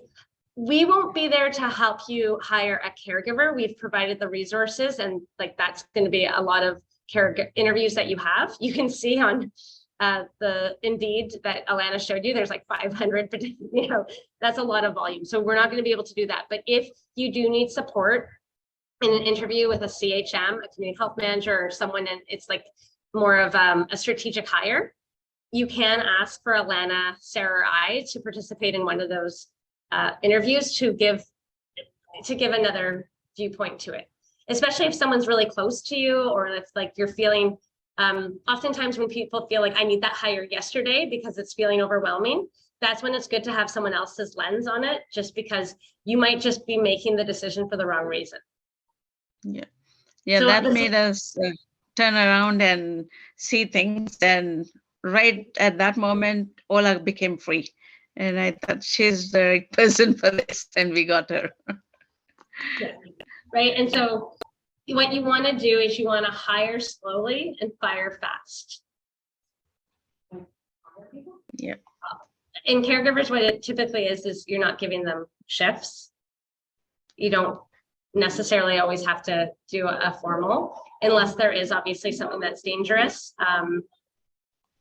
I'm sorry, I didn't know there was a party beside us today.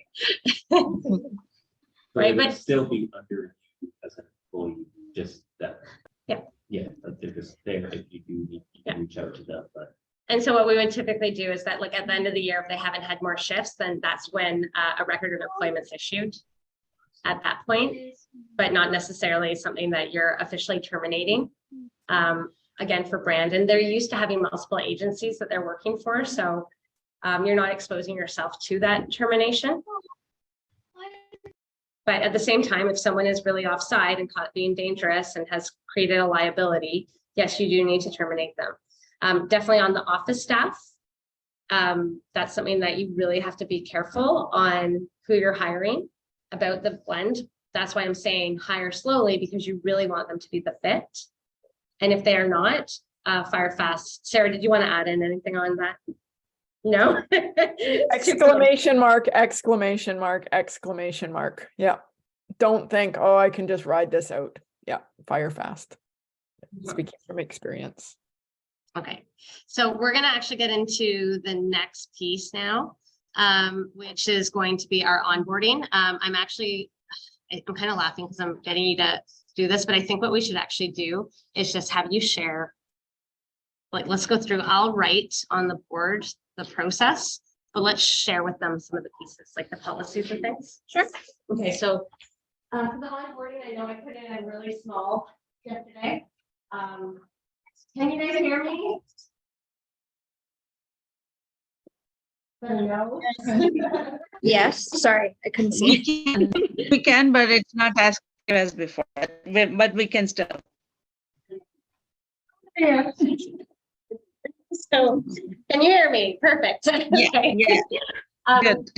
So Alana's going to show things on the screen of what we're talking about, of where the resources are and what we're doing. But basically, when you're onboarding someone, the first thing that you're doing is going to be either the Triton or you're going to have the vulnerability sector check.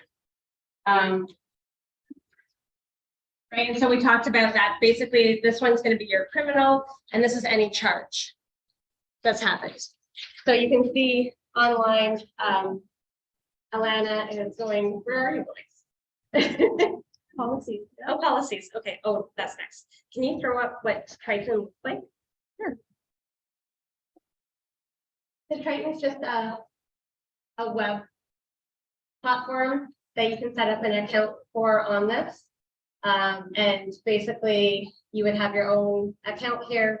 Once you are looking to hire someone, you just put their names in and you get it pretty instantaneous. Yeah, I don't think you have to log in, just so that they see what it looks like.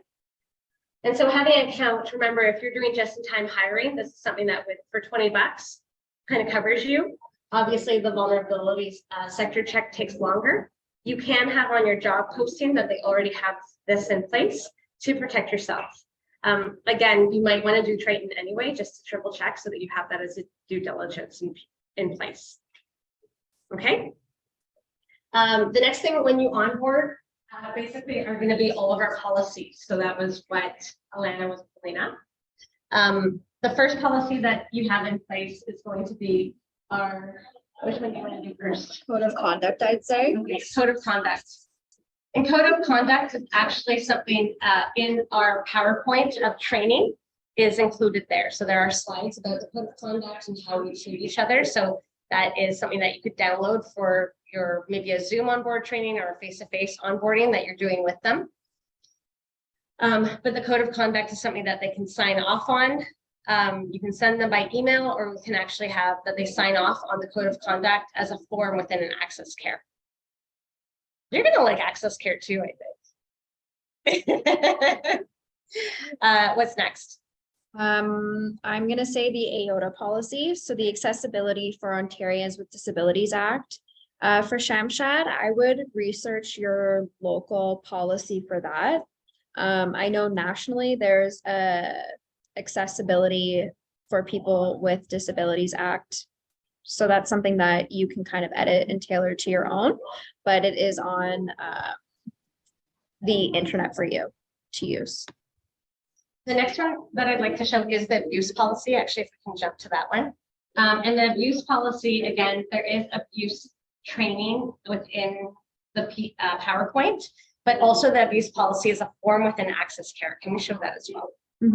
Okay, so what's neat about that, again, when you onboard someone, you can send them the form of the abuse policy, and it's not technically training, but I mean, it lists all the abuses that they're looking for that they're signing off on. So it's kind of using the policy almost as a training document. In addition, you also have abuse training on Care Academy. So that could be additional specific training that you could add in for them. So you can see here, that's why I'm kind of laughing. Like, it's not technically abuse training, but it's a pretty detailed abuse policy that we've put onto Access Care that would be an automatic form for you, that when someone reads it, if they're actually reading it, you could even ask them, did you read about this? Because if they just signed it, so you can use it interchangeably, but they're within your onboarding PowerPoint, the abuse information is there as well. So that is elder abuse specifically, and the various types of elder abuse that they'd be looking for. And again, your training is like, if they spot any of that, call the office. Right? And the amazing thing is this is there in Access Care. You click one button, send, they see it, they sign it, they put back, and it's stored in their HR file. So there's no emailing, there's no printing, just repeating myself, but it's slick. And I mean, any of these things, like if they arise, so you're probably thinking already, what happens if any of these things happen, right? So like, I have had someone ask me about like the financial abuse. And so thinking about like, who are the other partners and allies in this? So you're very right. We're in people's homes. Our caregivers are going to see things that family members don't know about, that people don't know about, right? So when we do have to take it very seriously, because we're actually probably going to be some of the first to know some of these things and have these little yellow flags popping up for us. For financial abuse, I always would encourage them to have a conversation with their banker. Banks all have lots of resources about financial abuse and education around financial abuse. And for them to have a conversation with them about, is this right or wrong? It means that it's not on us. They have someone and they actually have expertise around financial abuse and like ways to move forward on that. So some of these things, you don't have to carry everything on your back, but when you hear them, like responding to them is the right thing to do. And the legal thing to do. Okay. And again, if you do have specific questions, you can contact us. And in each province, there is a regulatory board to report elder abuse.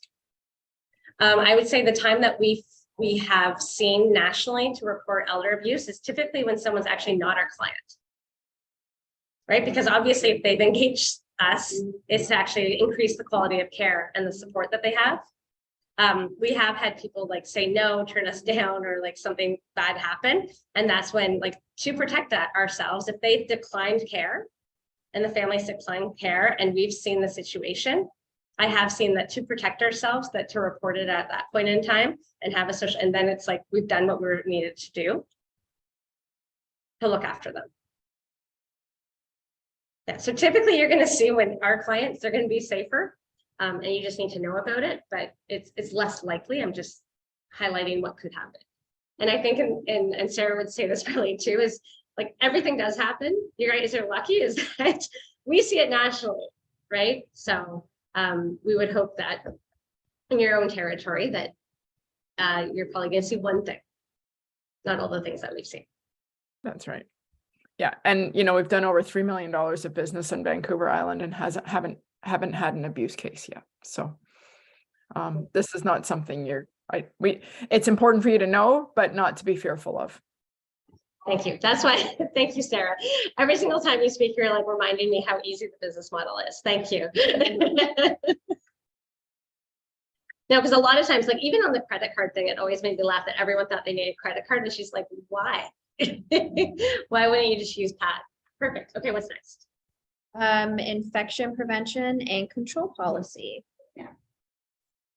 So infection prevention and control, I should just do the short form of it, but you want to talk to it? So we have a policy, infection prevention and control, which is standard. If you have more than a certain amount of employees, they do ask you to have an IPAC policy, so you can use this. So it just talks about the procedure, how your caregivers can use their equipment and supplies, our roles and responsibilities of national head office for you locally, and then the responsibilities of your support workers and healthcare aides and your caregivers. We also went ahead and outlined what type of education is mandatory in Ontario specifically. And then a comprehensive IPAC training will include XYZ. And then we have related training modules as well from Care Academy. So this goes over your maintaining a clean and healthy environment, what personal protective equipment to use and for which scenarios and situations, and an overview of COVID-19. So just any updates. There's also videos on hand hygiene and donning and doffing gloves, and also there's training on gown, proper removal of your gown as well. Great. Yeah, no, and definitely in some of the environments that's going to happen, especially on personal care. So making sure that they feel confident in that. And again, if they ever have questions, so here's one thing I know we're going to talk about health and wellness, health and safety, right?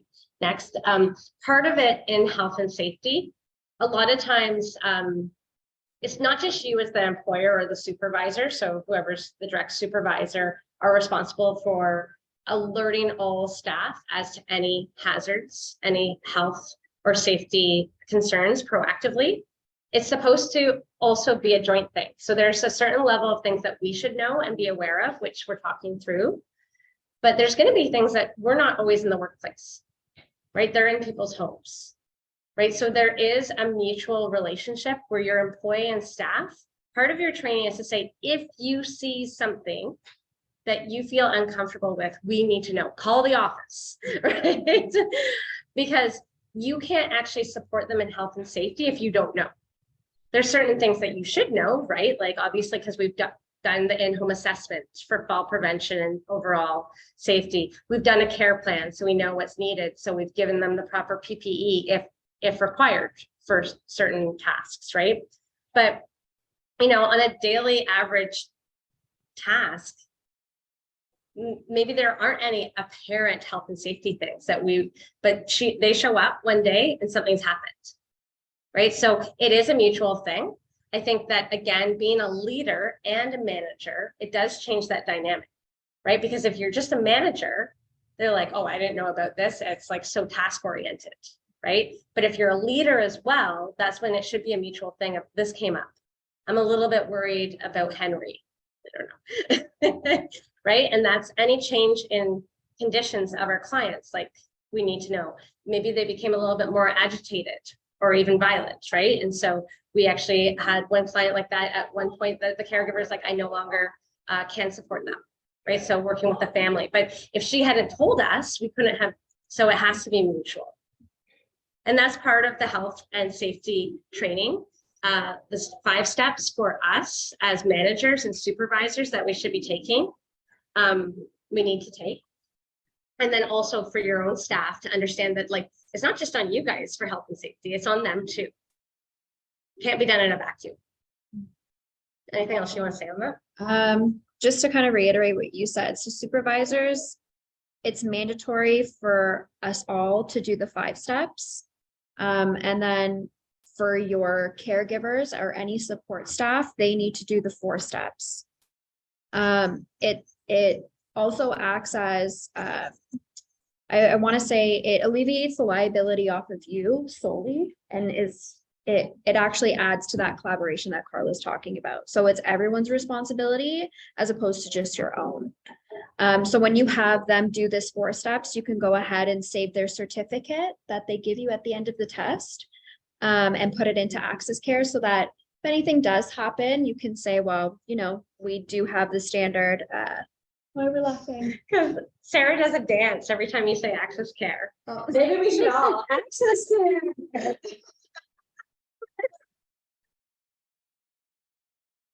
But yeah, you can store that in Access Care. So if anything does happen, you know that they have been trained on a provincial level at least to what the standards are. So it alleviates that liability off of you. And you also have the Care Academy training to support you as well. That links with Access Care. So we have this. Sorry?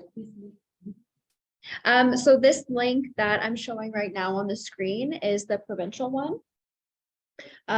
So I can send that to everybody, but it's also in the infection prevention and control policy.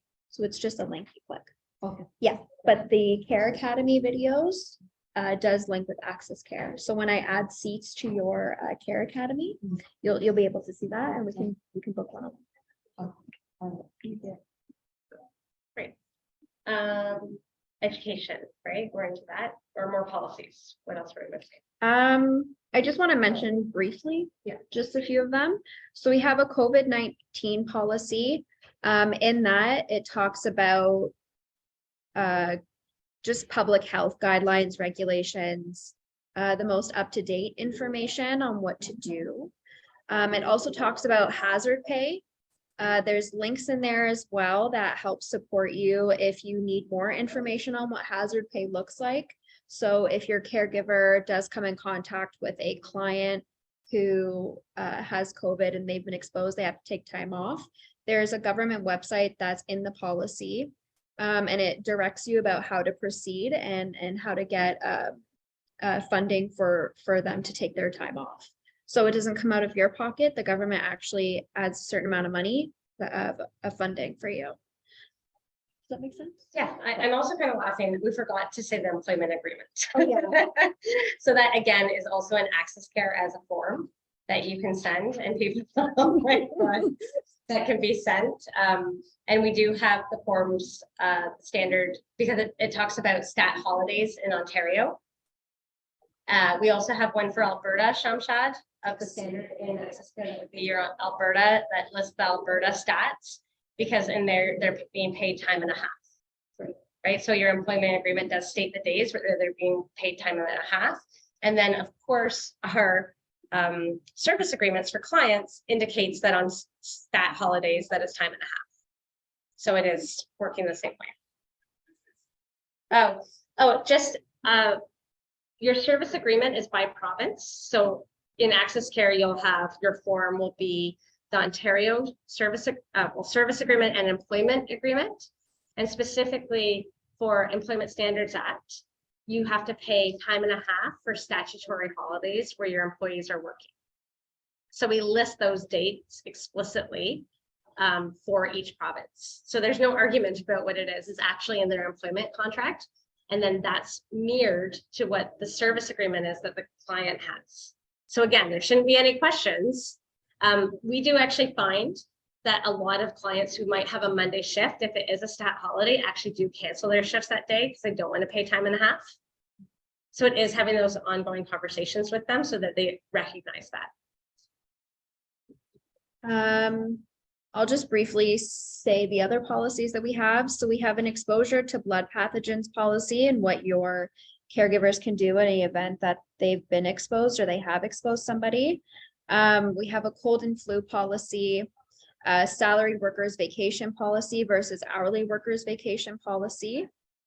And so that's the one I was talking about, right? So when you have an employment agreement, you might also want them to have the hourly vacation policy, because then that gets you to pay out their vacation as opposed to accruing it. Okay.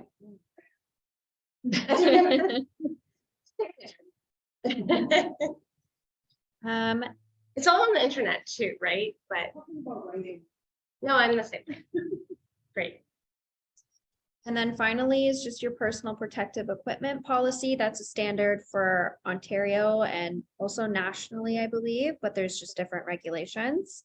And then dress code policy as well, and email etiquette. Yeah, so all those things are available, especially for your, yeah, so I mean, whatever type of role that you're hiring for, there are different policies there, and you've already seen that on insurance of what you need. But we'll constantly, as there's changes, we'll keep on adding to those as well. And as we announce new things, they're always posted as what's new. And I send out bi-weekly emails of things that are new that we've developed. And that's actually a blog. You can actually see every email I've sent since May 1st of last year. Awesome. So education, I know health and safety, but there's workplace health materials. But we basically, what other ones do we have? You're showing Care Academy in here. So this is the basics ones that we recommend to have. So HIPAA is in there, elder abuse. So it's, even though you have the PowerPoint that you're hand-holding them with, they have the abuse policy. They also have the training on Care Academy. Emergency procedures. So the person does call 911 and not run up and down the hallway. And yeah, and clean and healthy environment. So infection control, right. So Yeah. we don't, is it on the- Yeah, there's a, they can use it on Care Academy. That would be fine. Yeah. Great. And then what's neat about Care Academy, and I think this is kind of moving us from onboarding. So all these things, but the neat thing is they're all there, right? A lot of it's already integrated into Access Care.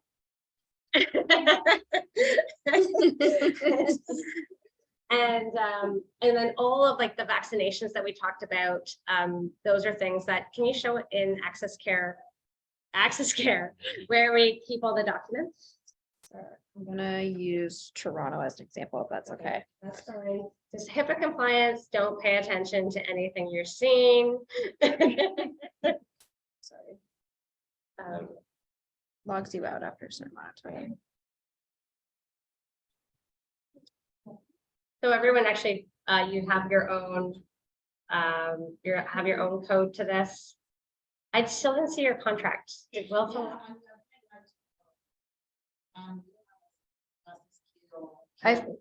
I followed up with Andrew yesterday, so he's gonna get me your credentials by the end of the day. He's assured me. That doesn't So under our people here, we actually have here is documents, sorry, not forms. So documents. Oh my gosh, now I'm gonna be mad that they have it. Oh, this person's not St. Elizabeth, that's why. Let me find a St. Elizabeth provider. I hope so. Now I'm gonna be mad. Anyway, but that's where it is. It's basically, you have the whole document, so any files around them can actually be tied into the document section. Oh, great. Are you under providers? Yeah, that's exactly right. Thank you. So those are the signatures in there. Okay. So a lot of people would put in your documents on things. All the tabs at the top that you're seeing also are the same for the client. So documents that they have can be there, but then the forms that they filled out for the care plan, and we have a whole care plan section, would be there as well. Okay, awesome.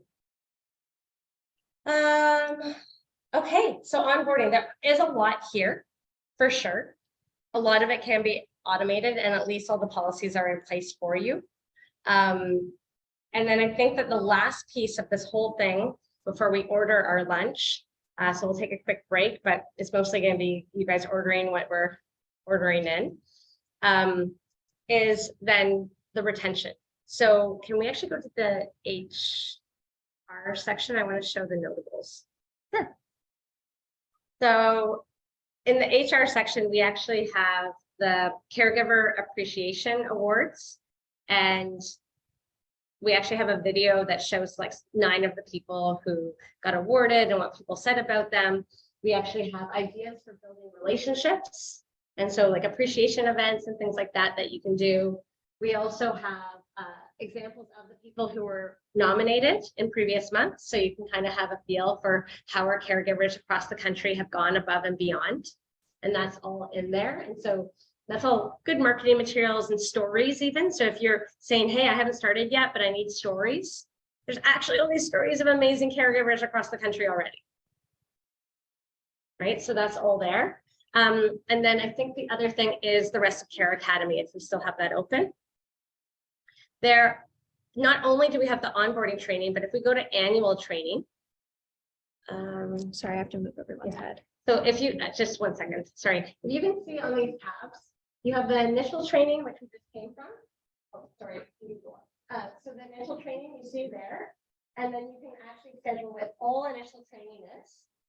And so we put in what we recommend. You can add to that if you'd like. And then there's also the annual training. So if there's something specifically that you really like of a course that you've taken, just like Sarah said, you're like, I want to do some of these courses, right? And then like if there's anything that you wanted to add, we've put in some things that would like really be professional development for everyone. You can remove these, you can add to them. But once you actually onboard a caregiver, they'd have access to these.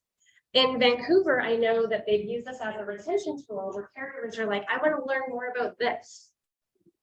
And so then we'd actually add that to their own personal profile and add them to register them or enroll them to that course, and they can take it. And the best part is they get it, the way they access it is through their Access Care. So they don't need a different app. They don't need a different login. When they log into Access Care to clock in for their shift, they see these training videos are available to them. Okay, so that was a lot. That was all the HR. I told you it was going to take about 2 hours. Yeah.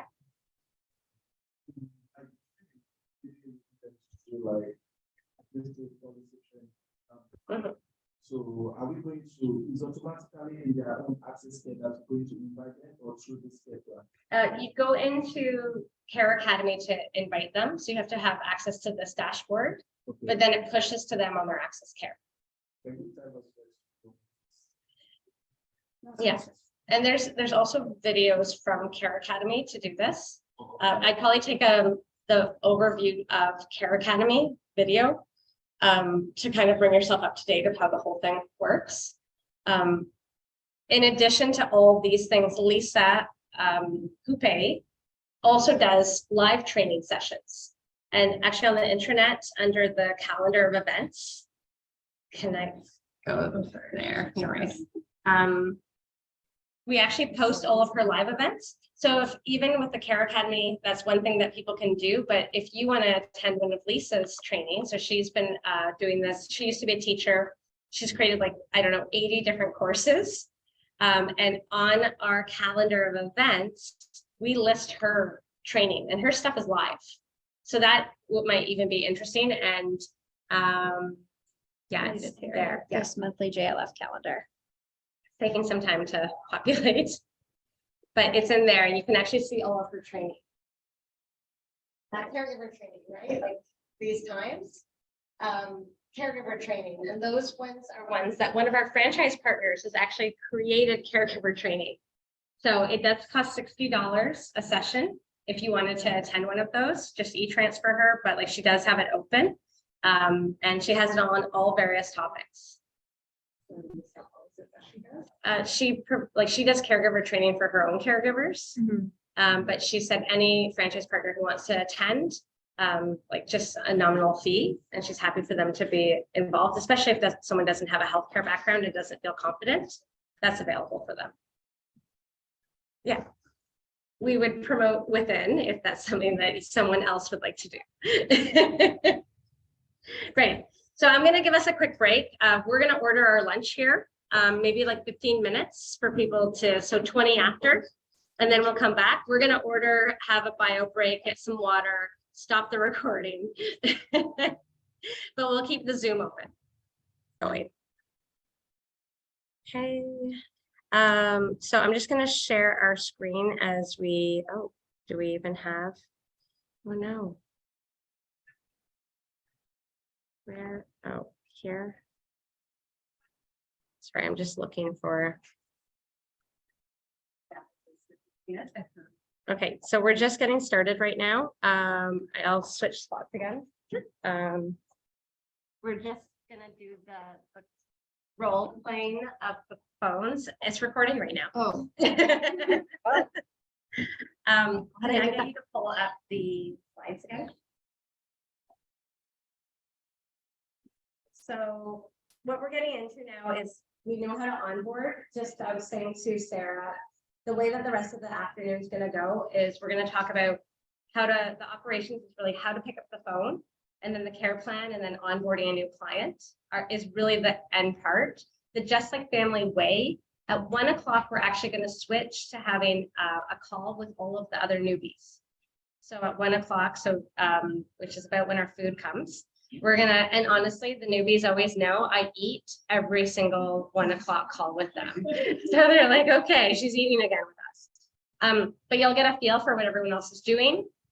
Their action plans, what they did last week. We're gonna do that check-in, so there'll be a little bit of that. But what we can do before they come on board in our lunch is we're gonna start talking about phones.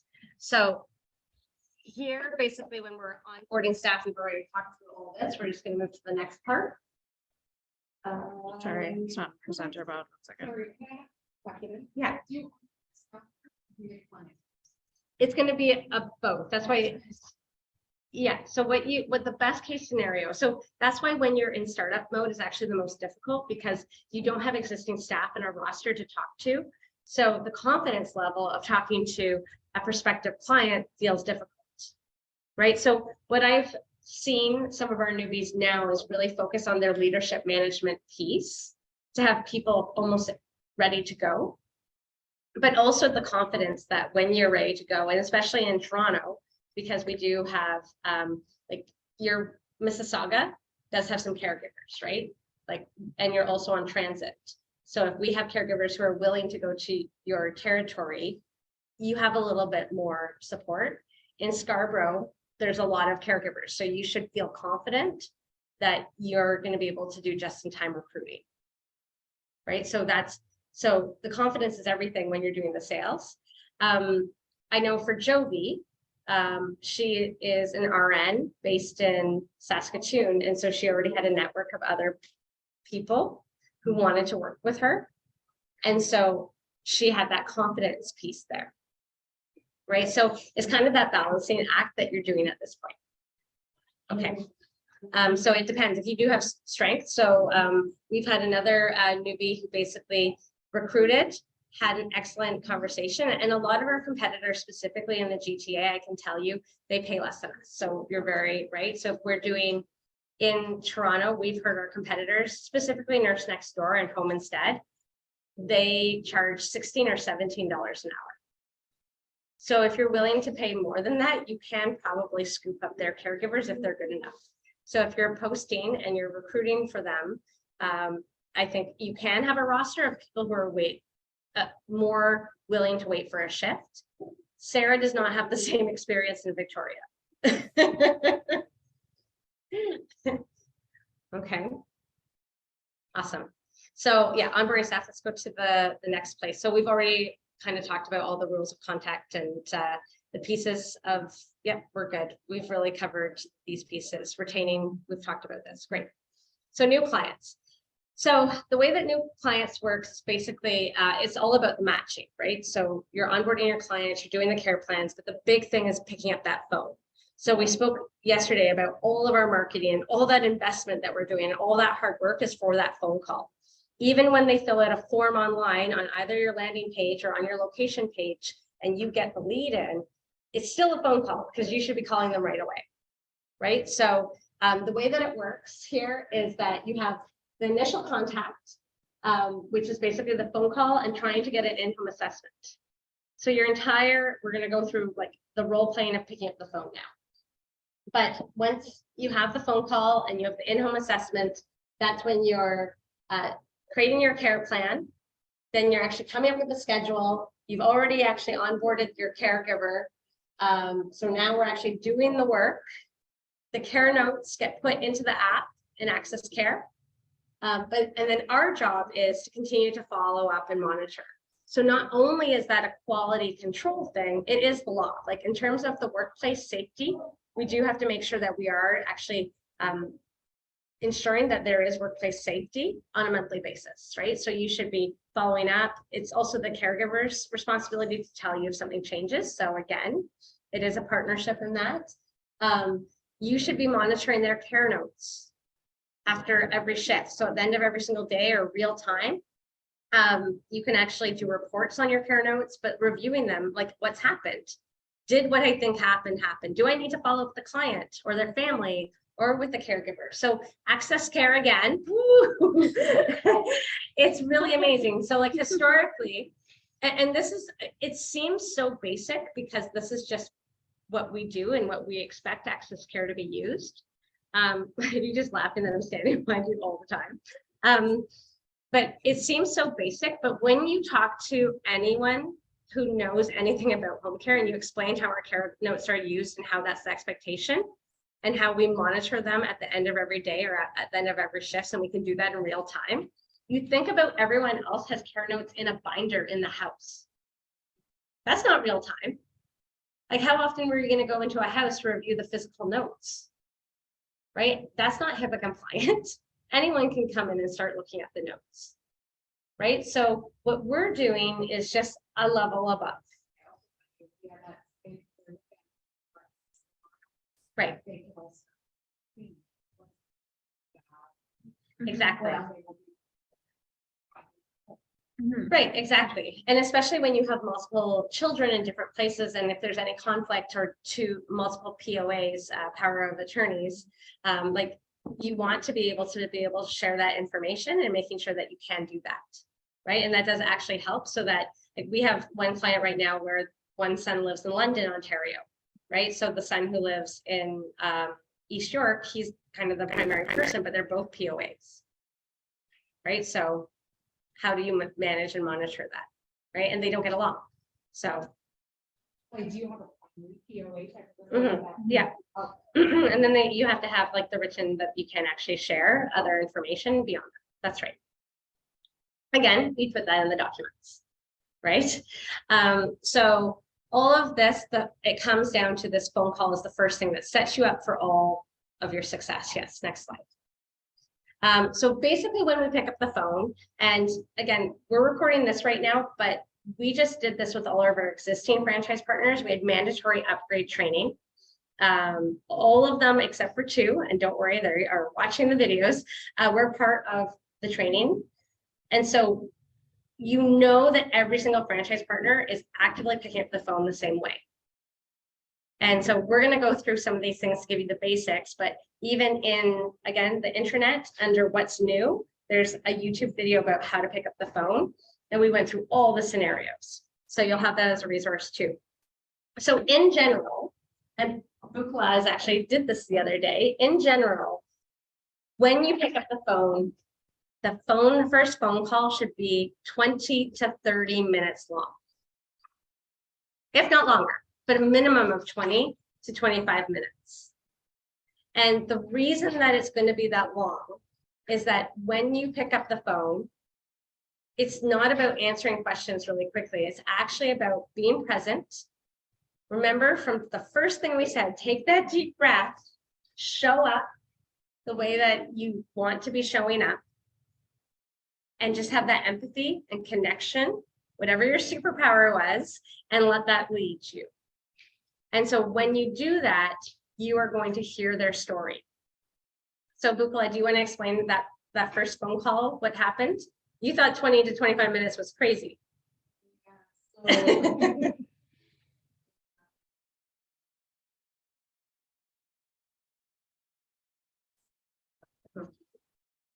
Yeah, so when I had my first call and We can't hear and we want to hear. Is there a way that we can? Sorry, can you hear me now? Yeah, that's much better. Thank Okay, you. sorry about that. So I said that the first training I had that, no, not training, workshop rather, that you were talking about, either you or Carla were talking about 20 to 30-minute course. So I was like, okay, what is there to talk about? So, but when I had my first call, then when I told the guy that, first of all, when the call came in, I wasn't expecting that. So I was totally lost that, okay, after introducing myself and introducing the company, then he said, I'm looking for a care for my mother. Then I was like, okay. I was like, blah, blah, blah. I didn't even know what to do. I was just stammering, and I was like, okay, is it okay if I call you back in the next 2 to 5 minutes? And he said, okay, that would be fine. Please do call me back. I said, definitely. Then at that moment, because I was shocked, I wasn't expecting that call. So I quickly log onto my computer, pull out those guidelines that is in the family kitchen, then call Carla, and Carla gave me a guideline. Then after that, then I quickly went through the care plan questions and stuff like that. Then after that, I called him back, and because in my first call, I asked him his name and who the care is for. Then after that, I get stuck. I don't know what to say and where to go again. So then when I now called him back second time, then I called him by name, and then I asked him that he's looking for care for his mother, and he said, yes, okay, tell me more about your mom. So then when he get talking, I was just there on the G, putting down my notes. And by the time I realized it's almost 20 minutes, I was like, okay. So I was like, okay, so this is where the 20 to 30 minutes is coming from. So by the time I come in and I started talking that, okay, this is how it's go, this is what it's all about, blah, blah, blah, then it's almost 30 minutes. I was like, okay, so yeah, so that 20 minutes, saying it for newbies will be like, okay, what is there to talk about when it's not a family that or just partner or friends that you say a lot of things about, then you firstly lost that, okay, what is there to talk about? But after you have the first call, then continuous call, then you realize that it's actually more than 30 minutes, because by the time they get to introduce themselves, say who the care is for, talk more about their medical conditions, talk more about the guy literally tell me all the bed they have in the house, how the sister is going to be taking care of the food, the work of the PSW just to do the feeding, what is there to talk about, cleaning, it's to me, even before I finish the conversation,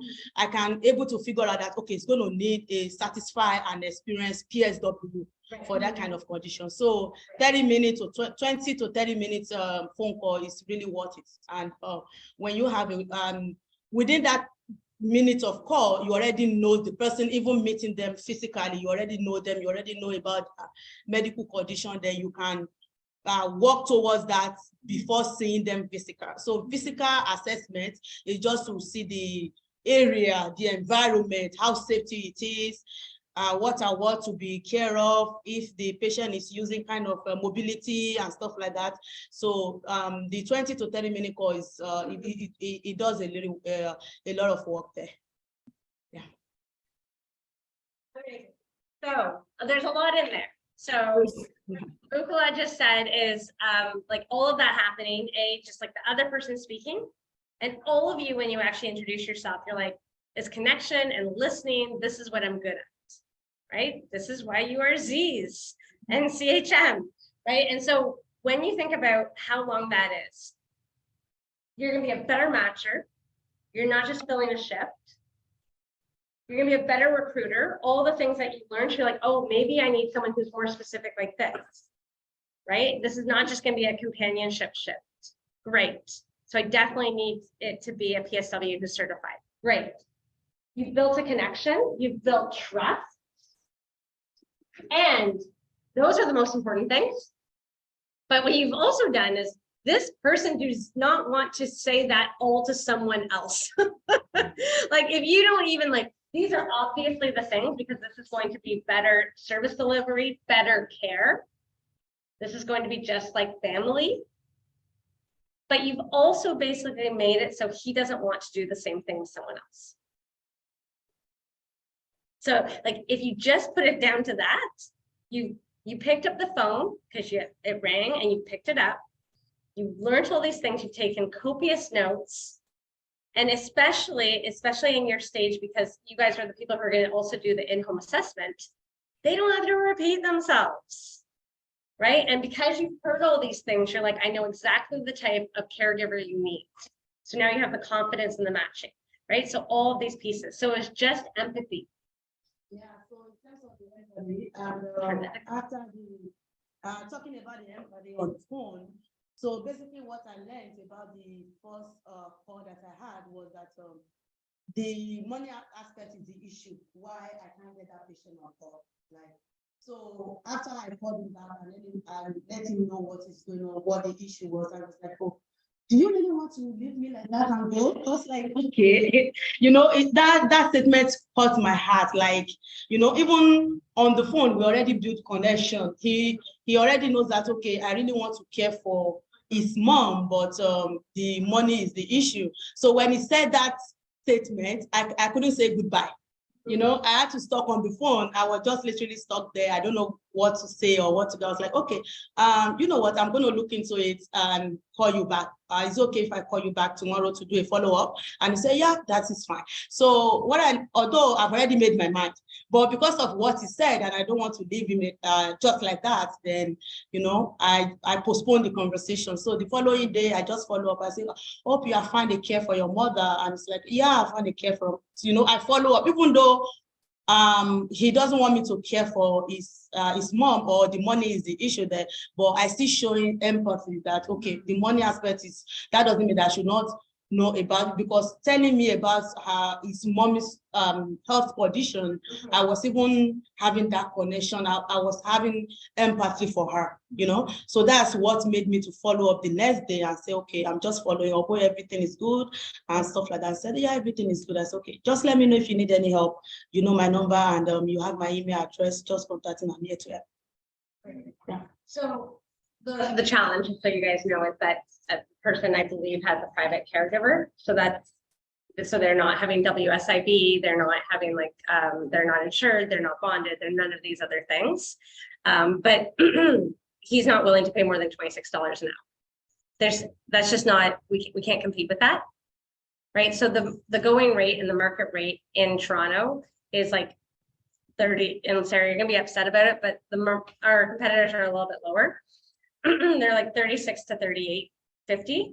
So we charge, like in East York right now, 38.50.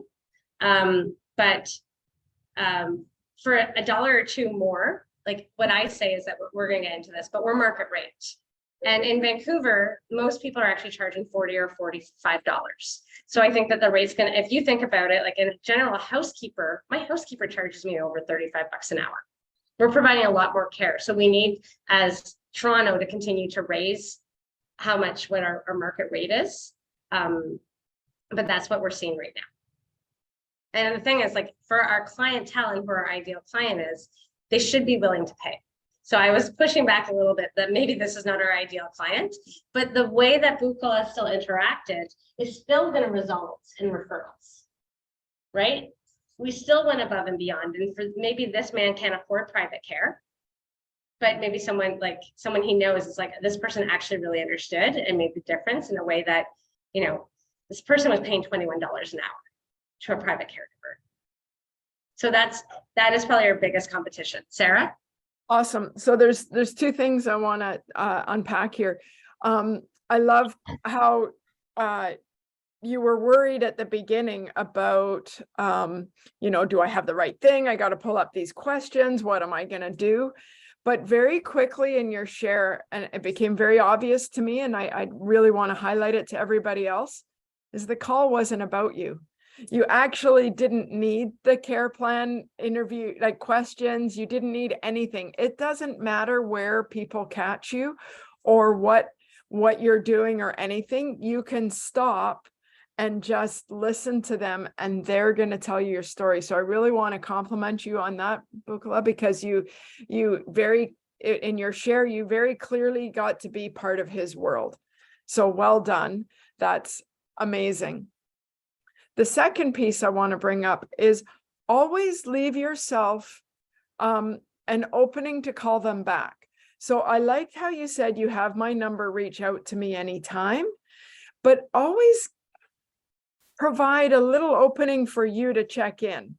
And so you can say, how about I call you in a month and just, you know, or I'll check in again in a little while. You don't even have to ask his permission. And what you may want to do is in a month, call him and see how it's going. Because with the private caregivers, sometimes if they're sick, then they don't have a backup. Like that's one of the things that we can offer, or they haven't done their homework and, you know, God forbid they have somebody that doesn't have a criminal record check or something like that. But you hope that hasn't gone sideways on them. But the first rule of marketing is always leave yourself an opening to reach out to them. Don't always leave them to make the next action item, because then you lose them. And now you can put it in your calendar, Bukala, for early May, to reach out to them and say, hey, we spoke a month ago. I was, you know, and remember some of the things from the conversation, and I'm just checking in to see that your mom is still thriving. Okay, thank you. But really good job, and really great way of, so now you've had your first call. And I'm glad you shared with everybody that this is everything that went on in your mind, but actually it was just listening. They'll tell you what you need to know. Okay. So exactly right. So the empathy at the get-go, right? So that's number one. The other things just in general that you need to know for sure on this call is like how urgent the care is and if they've had it before. Remember, we talked about expectations before, and expectations being everything. So understanding if they've had it before, that is a big piece. And then obviously how urgent it is, right? So can we delay it? Like, can the, not delay it, but like, especially if it's a Saturday at 6 p.m., like, do you need it tomorrow? Like, how urgent, or can I do the in-home assessment on Monday, right? Especially when you have CHMs and like trying to make sure that there's resilience, but obviously you're gonna get the business if you do the in-home care assessment the next day.